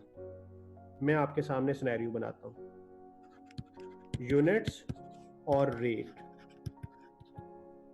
अगर वर्कर 1 से लेके 100 तक यूनिट बनाए तो पर यूनिट रेट 8 होगा। अगर वो 101 से लेके 150 तक प्रोडक्शन करता है तो फिर रेट 10 होगा। 151 से लेके 200 तक का रेट जो है वो उसका 12 होगा, और 201 और उससे अबव जितने भी बनाए फिर सबके लिए रेट 15 होगा। तो देखें अब रेट हमारा डिफर कर रहा है, इसीलिए इसका नाम है डिफरेंशियल पीस वर्क। अब एक वर्कर है, लेट से उसने मंडे को जो प्रोडक्शन की वो उसने बनाए 120 यूनिट्स, और मैं सपोज कर रहा हूं कि ये गुड यूनिट्स हैं। ट्यूसडे को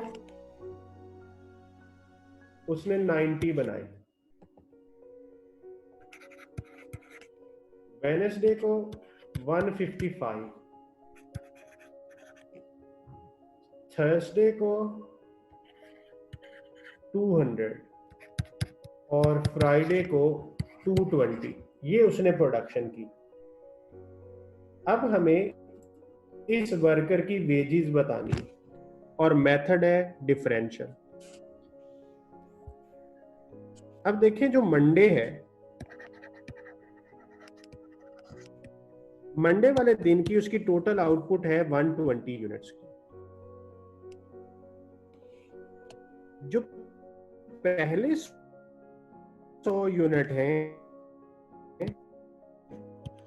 उन पे रेट लगेगा 8, और जो अगले 20 हैं वो आपके फॉल करेंगे 10 रुपए वाले में। तो ये ना 80 प्लस 200, सॉरी 800 प्लस 200, तो मंडे को उसको 1000 मिलना है, मंडे की वेजेस 1000।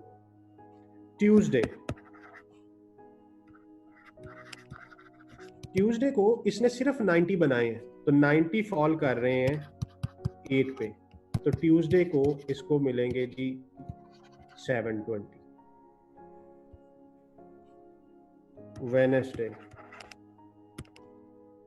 वेनेसडे को इसने 155 बनाए, तो जो पहले 100 हैं उनका रेट होगा 8, अगले जो 50 हैं उनका रेट होगा 10, और अगले जो 5 होंगे उनका रेट होगा 12। तो इसका मतलब बना कि ये 800 हो गया, ये 500 हो गया, ये 60 हो गया, तो 1360 इसकी वेजेस बनेगी वेडनेसडे की।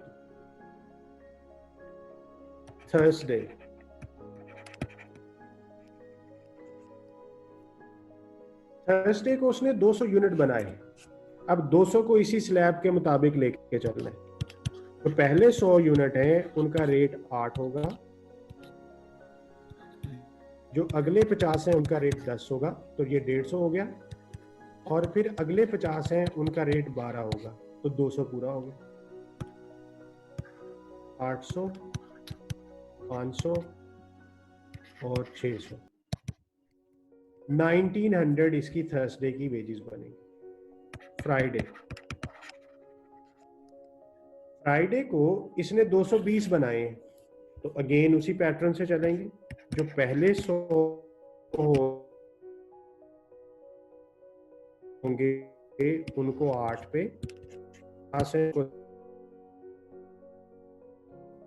10 पे, फिर जो 50 हैं उनको, तो 20 जो हैं वो 15 के हिसाब से पे होगा, तो ये होगा 800 प्लस 300, तो 2200 बना। और अब इसकी वीकली वेजेस कितनी बनी, इन सब का सम कर लें। किन किन का, ये Monday, Tuesday, Wednesday, Thursday, Friday, इन सारी फिगर्स का सम कर लें। 1000 प्लस 720 प्लस 1360 प्लस 1900 और प्लस 2200, तो ये 7180 ये आपकी वीकली वेजेस आ गई।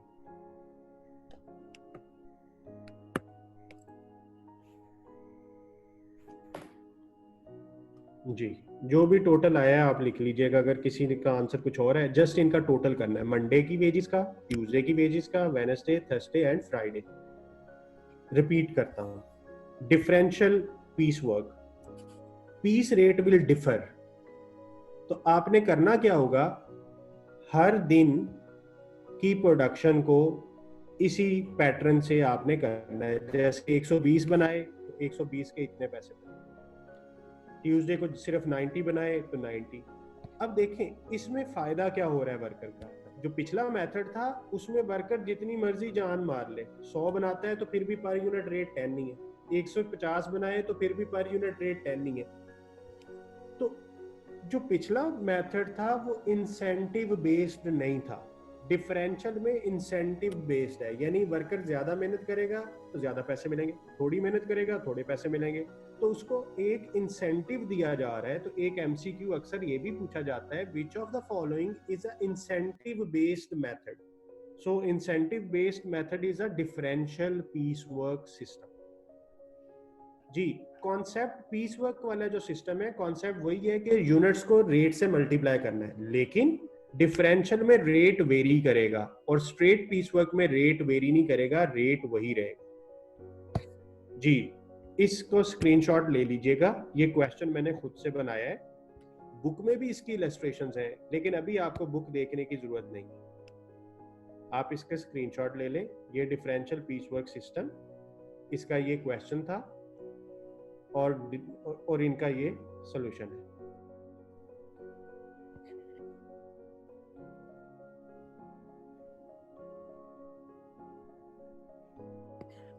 अब तीसरा मेथड पीस वर्क में, एक आखिरी मेथड है, उसे कहते हैं पीस वर्क विद गारंटी।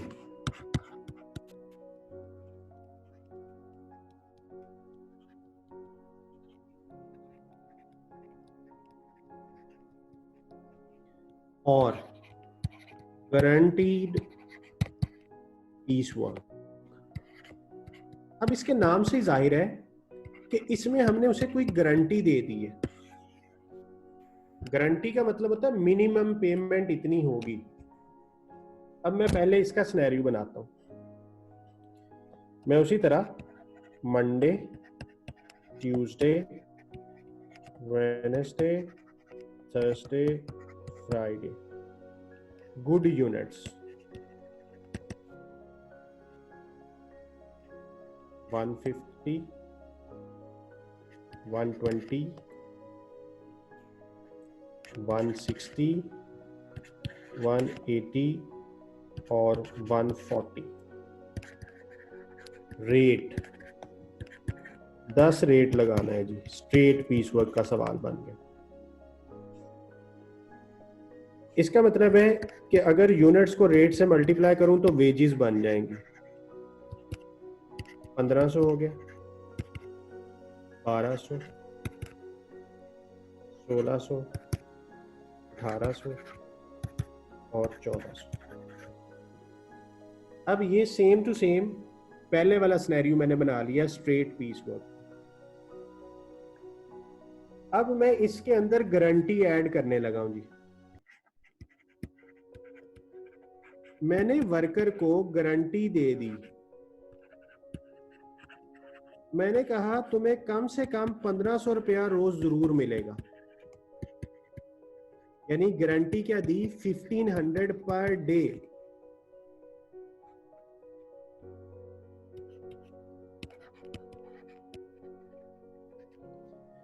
क्योंकि प्रैक्टिकली होता यह है कि जब आप वर्कर को पीस वर्क सिस्टम पे हायर करते हैं तो वर्कर रिलक्टेंट होता है कि यूनिट ना बने मेरे से तो मैं पैसे नहीं कमा सकूंगा। मसलन अगर एक वर्कर पूरे दिन में 10 बनाता है तो उसको तो 100 रुपया बनेगा।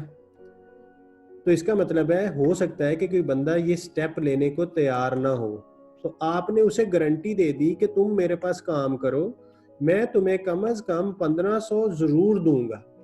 इसका मतलब ये हुआ कि आप ये कह रहे हैं कि जिस दिन तुम्हारे पैसे 1500 से कम बनेंगे ना, मैं तुम्हें 1500 दूंगा। और जिस दिन तुम्हारे पैसे ज्यादा बनेंगे वो तुम ले लेना। इसका मतलब ये हुआ कि जो पेमेंट होगी, अब देखें मंडे को उसका बना 1500 और गारंटी कितनी थी 1500 की, तो पेमेंट 1500 की बननी है उसकी। ट्यूसडे को उसके बने 1200, लेकिन हमने उससे कहा हुआ है कि जिस दिन तुम्हारे काम हुए हम तुम्हें 1500 ही देंगे, तो पेमेंट हुई 1500। वेडनेसडे को 1600 हुआ और गारंटी 1500 की थी, तो उसे 1600 मिलेगा, क्योंकि जाहिर है उसने मेहनत की है। 1800 और यहाँ पे 1400 बनता है, लेकिन क्योंकि मिनिमम वेजेस पर डे, ये गारंटीड वेजेस जो हैं ये मैंने पर डे की गारंटी की हुई है कि मैं तुम्हें रोज का 1500 जरूर दूंगा, तो ये इसकी टोटल वीकली वेजेस बनेंगी जी। इस बंदे को हफ्ते के बाद इतने पैसे मिलेंगे।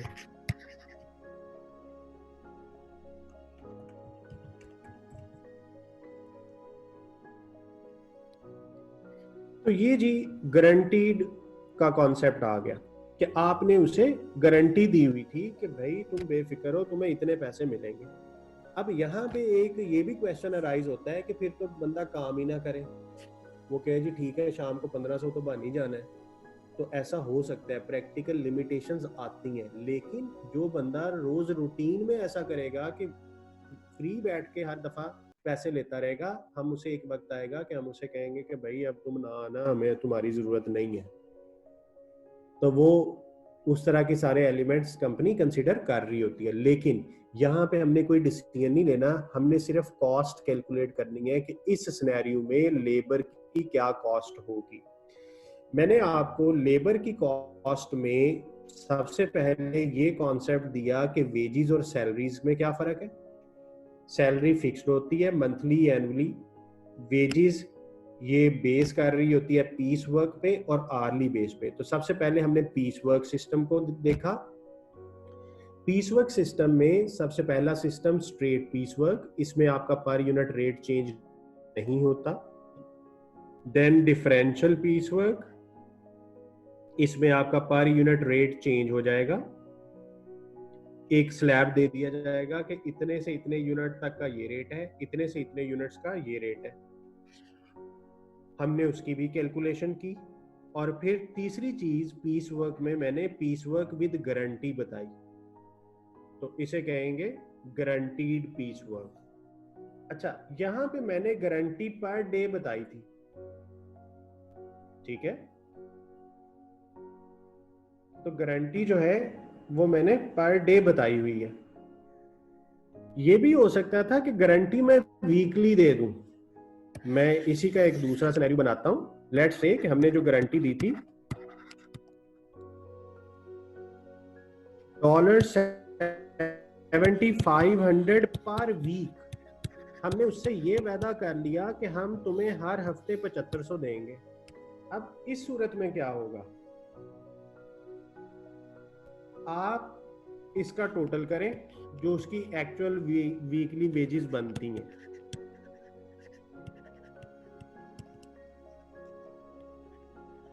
अब रोज का रोज कंपैरिजन नहीं होना, क्योंकि जहां पे गारंटी डिली थी ना, वहां रोज का रोज देख रहे थे कि 1500 बन रहा है कि नहीं। अब मैंने कहा है गारंटी तुम्हें मिलेगी 7500 रुपया एक हफ्ते का, तो अब आप पूरे हफ्ते की पहले वेजेस बनाएं कितनी बनती हैं इसकी।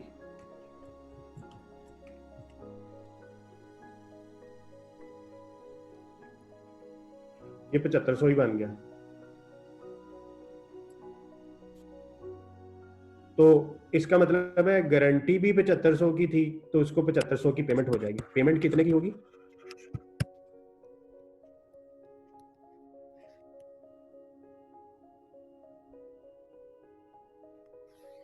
तो फिर हमने हफ्ते के बाद कंपेयर करना है, रोज का रोज कंपैरिजन नहीं करना।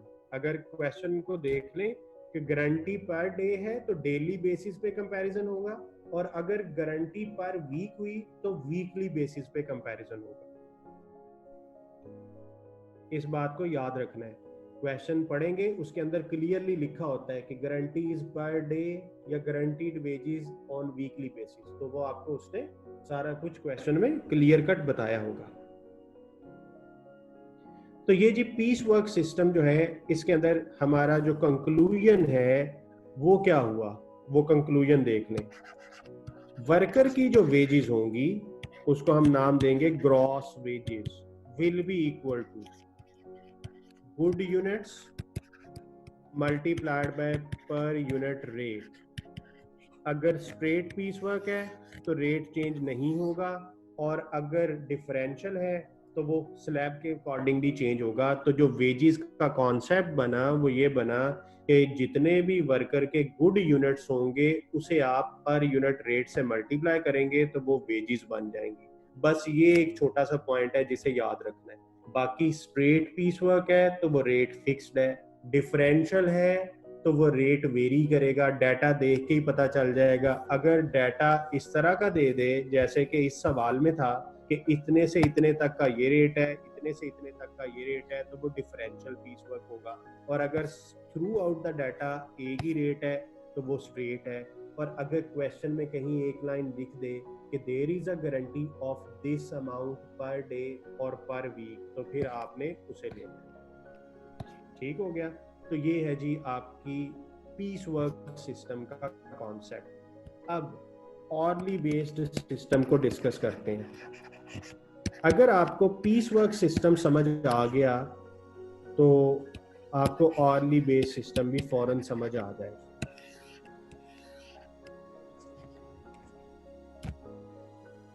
ऑरली बेस्ड में नाम से जाहिर है आर्स को देखा जाएगा। तो इसका मतलब है कि जो वेजेस होंगी वो इक्वल होंगी आर्स मल्टीप्लाइड बाय पर आर रेट।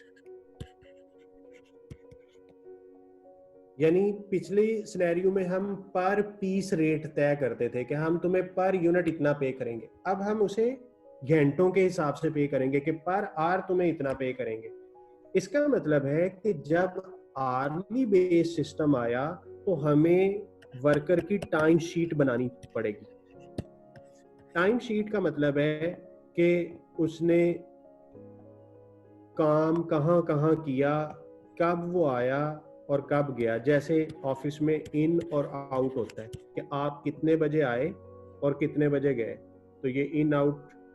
फिर जब आप ऑफिस आए तो आपने कितने घंटे कहाँ पे काम किया, तो ये सारी डिटेल टाइम शीट में आपको मिल जाएगी। जब भी आर्ली बेस्ड सिस्टम तय होता है तो सबसे पहले नॉर्मल वर्किंग आवर्स देखे जाते हैं कि एक वर्कर ने नॉर्मली कितने घंटे काम करना है। जैसे हमारे यहाँ 9 AM to 5 PM office time होता है, तो इसका मतलब है 8 आवर्स इन आ डे, एक दिन में 8 घंटे। और इन नॉर्मल आवर्स का जो रेट होगा तो उसको कहेंगे normal hourly rate, basic rate भी कह सकते हैं इसको। सपोज करता हूं कि वो रेट तय हो गया $10 पर आवर। हमने जब वर्कर को हायर किया तो हमने उसके साथ कमिटमेंट की कि नॉर्मली तुमने 9 से 5 आना है, यानी एक दिन में 8 घंटे, और हम तुम्हें जो रेट देंगे वो 10 पर आवर होगा। अब आपको पता है कि अक्सर ऑफिस के अंदर वर्कलोड ज़्यादा होने की वजह से आपकी छुट्टी का टाइम 5 के बाद भी हो सकता है। तो अगर एक वर्कर नॉर्मल टाइम के बाद भी काम करे तो उसे कहते हैं over time. The time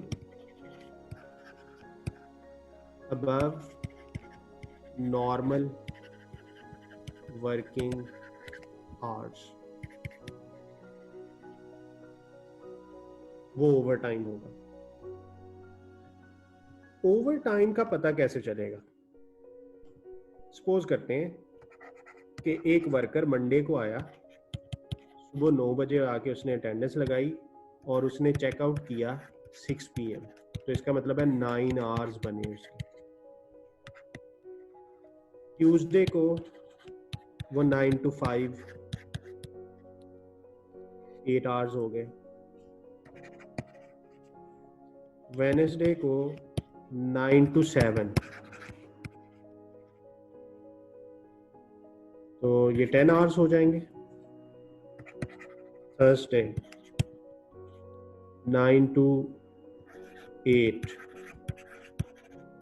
11 hours,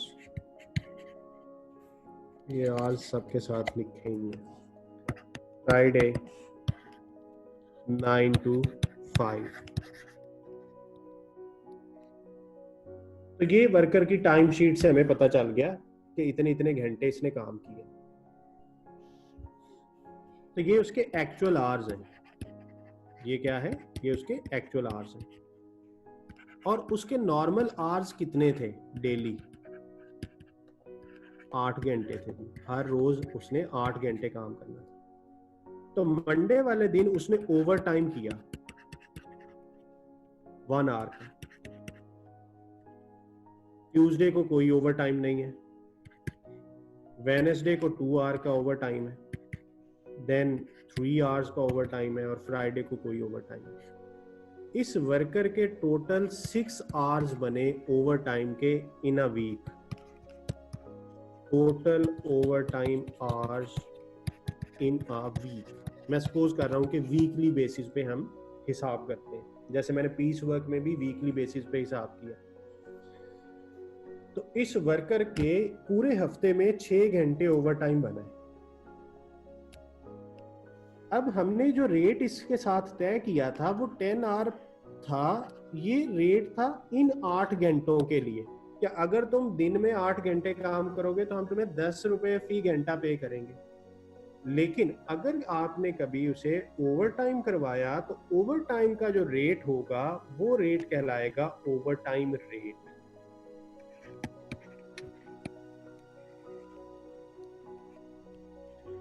the rate at which overtime hours are paid, यानी वो रेट जिस पे आपके ओवर टाइम के आवर्स की पेमेंट होनी है वो रेट ओवर टाइम रेट कहलाएगा। अब कॉमन सेंस क्या कहती है? वो रेट इससे ज्यादा होगा, इससे कम होगा या इसके बराबर होगा? वो रेट डेफिनेटली इससे ज्यादा होगा। वजह क्या है कि वो बंदा 5 बजे के बाद अब आपका काम कर रहा है। उसने सेक्रीफाइस किया अपने फैमिली टाइम को, हो सकता है उसकी कोई और अदर कमिटमेंट्स हो, तो आपने उसे एटलीस्ट कोई लालच देना है कि वो रुके। जब वो आपके पास रुकेगा तो आपका कोई काम करेगा, तो इट मींस आपका जो रेट होगा over time rate, that must be greater than the normal rate. तो हम सपोज करते हैं कि ओवर टाइम रेट जो हमने तय किया वो था जी $15 पर आवर।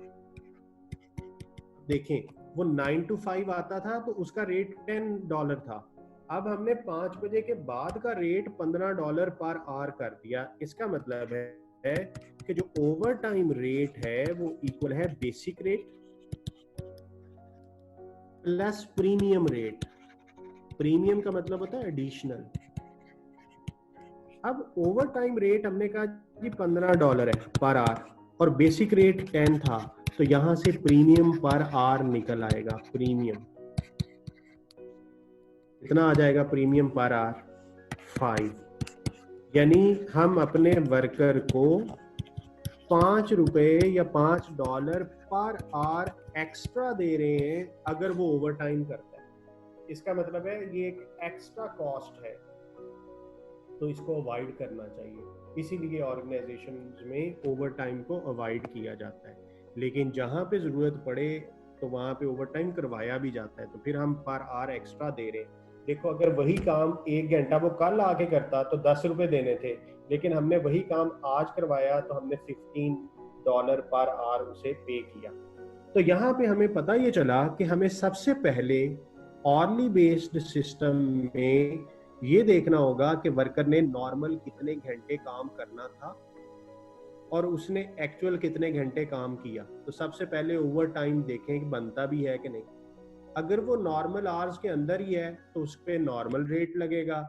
अगर वो नॉर्मल आवर्स के बाहर है तो उस पे एक्स्ट्रा रेट लगेगा। तो अब अगर देखा जाए तो मैं आपके साथ एक सवाल बनाता हूं और उस एक इलस्ट्रेशन को करते हैं और फिर यहाँ पे हम आज का लेक्चर एंड करेंगे। Mr. A worked for 48 hours in a week. His normal working hours were 40 at the rate $8 per hour.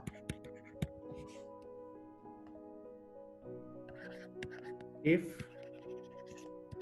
any overtime is being worked by Mr. A, then overtime hours will be paid at time and a half.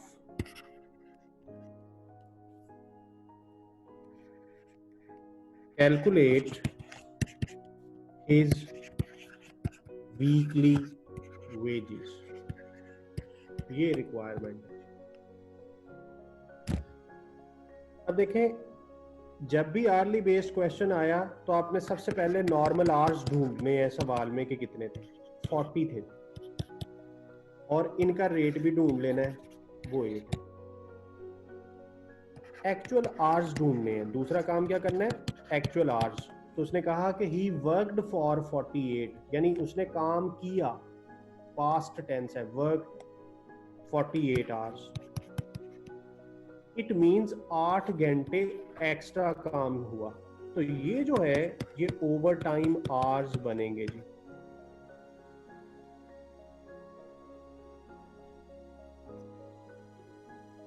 अब पिछले वाला दे दे, जैसे मैंने दे दिया था कि 15 रुपए rate है, तो सही है, लेकिन इस सवाल में उसने दिया नहीं है, उसने एक वर्ड लिखा है, वो देखिएगा, overtime hours will be paid at time and a half.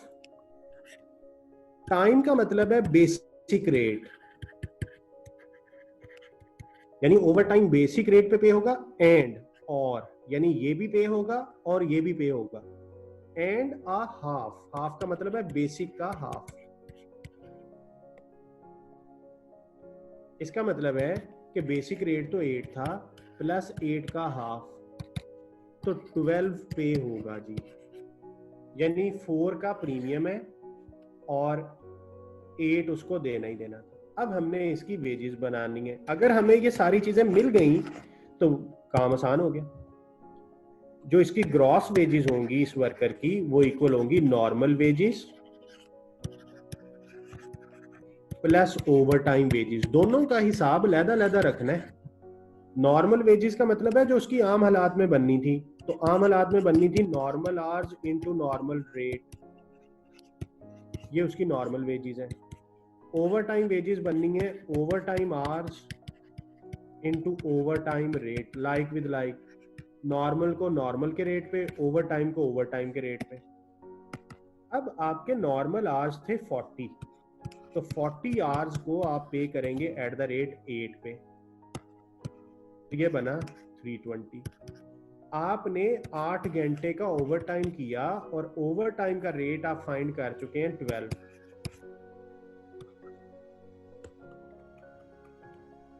$96। तो आपकी ग्रॉस वेजेस जो हैं वो कितनी हो जाएंगी, 416। तो ये जी इस वर्कर की ग्रॉस वेजेस होगी जिसने 48 आवर्स काम किया।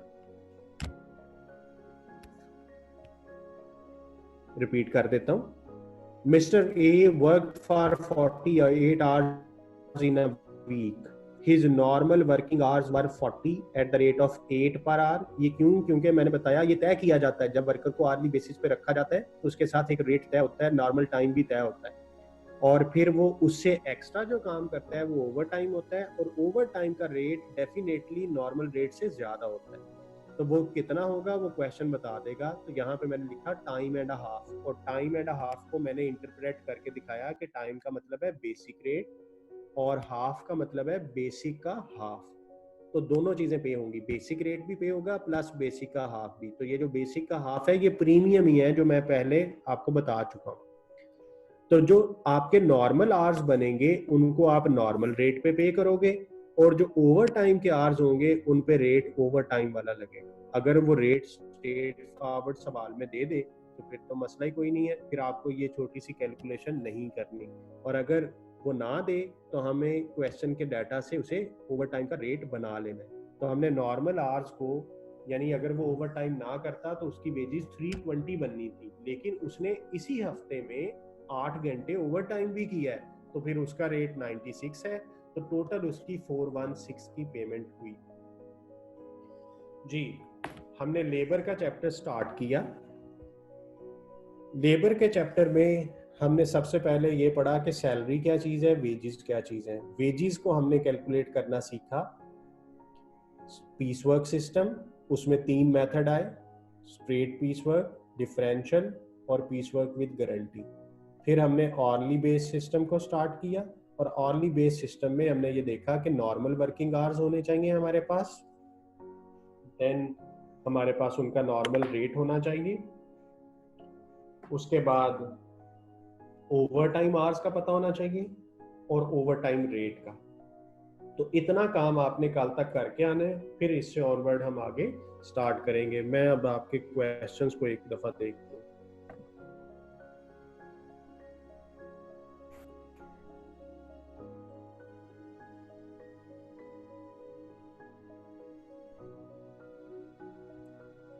जी, गारंटीड वेजेस जो है वो कंपनी के लिए फिक्स होना जरूर है। पर डे फिक्स कर लेते हैं हम या पर वीक, वो क्वेश्चन में आपने देख लेना है। अभी आप कंपनी के अकाउंटेंट नहीं है, आपको सिर्फ एक ओवरव्यू दिया जा रहा है कि ये इस तरीके से हमने करना है। तो आपको क्वेश्चन बता देगा कि गारंटी रोजाना की बेसिस पे है या वीकली बेसिस पे। जी, मैं आपको ये दिखा देता हूँ स्क्रीन, आप स्क्रीनशॉट्स ले लीजिएगा। ये इसका तो हो गया होगा, ये आवरली बेस्ड की जो कैलकुलेशन है।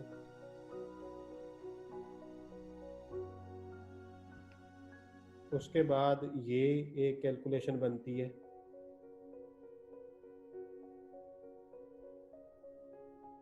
आवरली बेस से रिलेटेड के टाइम शीट क्या चीज़ रहती है, नॉर्मल आवर्स क्या है, ओवर टाइम कैसे निकालना है, ओवर टाइम रेट कैसे होगा। तो इसका भी स्क्रीनशॉट हो गया। देन ये गारंटीड पीस वर्क था, जिसमें मैंने डेली की गारंटी भी करवा दी कि अगर रोज है तो रोज का रोज देखना है कि जिस दिन 1500 से कम बनेगा उस दिन, और अगर वीकली गारंटी हो तो फिर वीक के आखिर पे देखना है गारंटी के साथ कंपेयर। अगर गारंटी से थोड़े पैसे बनेंगे तो आपने फिर गारंटी वाले पैसे दे देने। और अगर गारंटी से ज्यादा बन गए, मसलन इस सवाल में अगर एक्चुअल वीकली वेजेस 8000 होती तो फिर हमने 8000 ही देना था। कॉन्सेप्ट वही है कि जो बड़ी रकम होगी वो पे होगी वर्कर। ये डिफरेंशियल का तो मैंने पहले भी आपको टाइम दिया था स्क्रीनशॉट लेने का, ये डिफरेंशियल पीस वर्क का।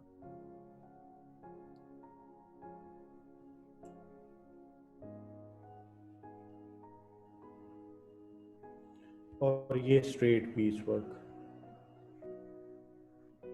एमसीक्यूज का भी स्क्रीनशॉट कुछ लोगों का रहता है, तो मैं उनको दिखा देता हूँ जी।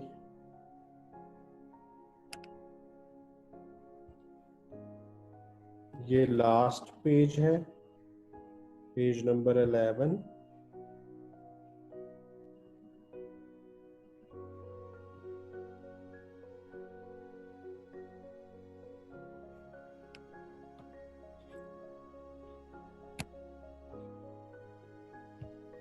ये 10,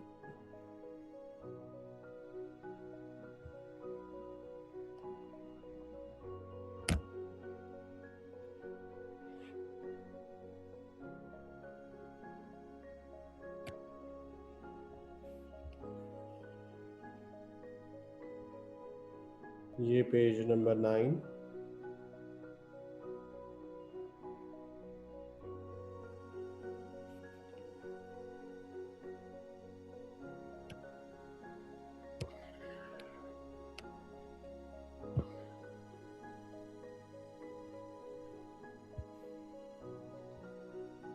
जी, ये पेज 8।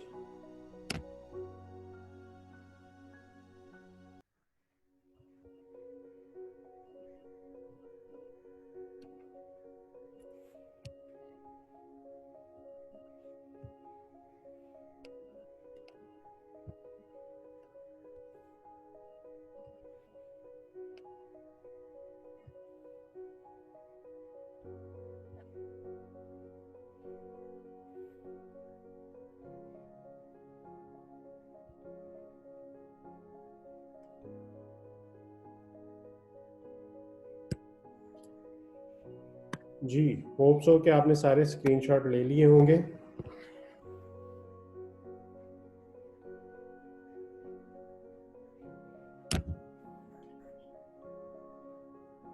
तो आज जितना हमने काम किया है इसको आपने रिवाइज करना है। अगर आप बुक पढ़ना चाहें तो वो जो कैपलान की स्टडी टेक्स्ट है उसमें चैप्टर नंबर 6 बनेगा। आई थिंक 5 था चैप्टर मटेरियल का, तो नेक्स्ट चैप्टर लेबर का है। तो उसमें से आपने सिर्फ और सिर्फ वो बातें पढ़नी है जो मैंने आपको पढ़ाई है। यानी पीस वर्क सिस्टम आप पढ़ सकते हैं, उसमें से ऑरली बेस्ड सिस्टम पढ़ सकते हैं। बुक का सीक्वेंस थोड़ा आगे पीछे है, तो मैं आपको एक लॉजिकल वे में लेके चल रहा हूँ कि वर्कर जब हायर होता है वहां से लेके उसको किस किस पैटर्न पे हायर करते हैं, मैं उस वे से लेके चल रहा हूँ। अल्टीमेटली बुक वाली सारी चीजें हम भी कवर करेंगे, लेकिन उसका सीक्वेंस हमसे थोड़ा सा चेंज होगा। तो मैं आपको एक अपने वे से लेके चल रहा हूँ। इसलिए आपने अगर बुक पढ़नी है तो आपने पीस वर्क सिस्टम के तीनों मेथड पढ़ लेने हैं, वो आपको सेम टू सेम मिल जाएंगे। उसकी इलस्ट्रेशंस भी है वहां पे। इसी तरह आर्ली बेस्ड में आपने सिंपल आर्ली और ओवर टाइम का कॉन्सेप्ट वाली जो बेसिक इलस्ट्रेशन होगी सिर्फ उतना कर लेना। उसके बाद आगे क्या होगा वो कल से डिस्कस करेंगे।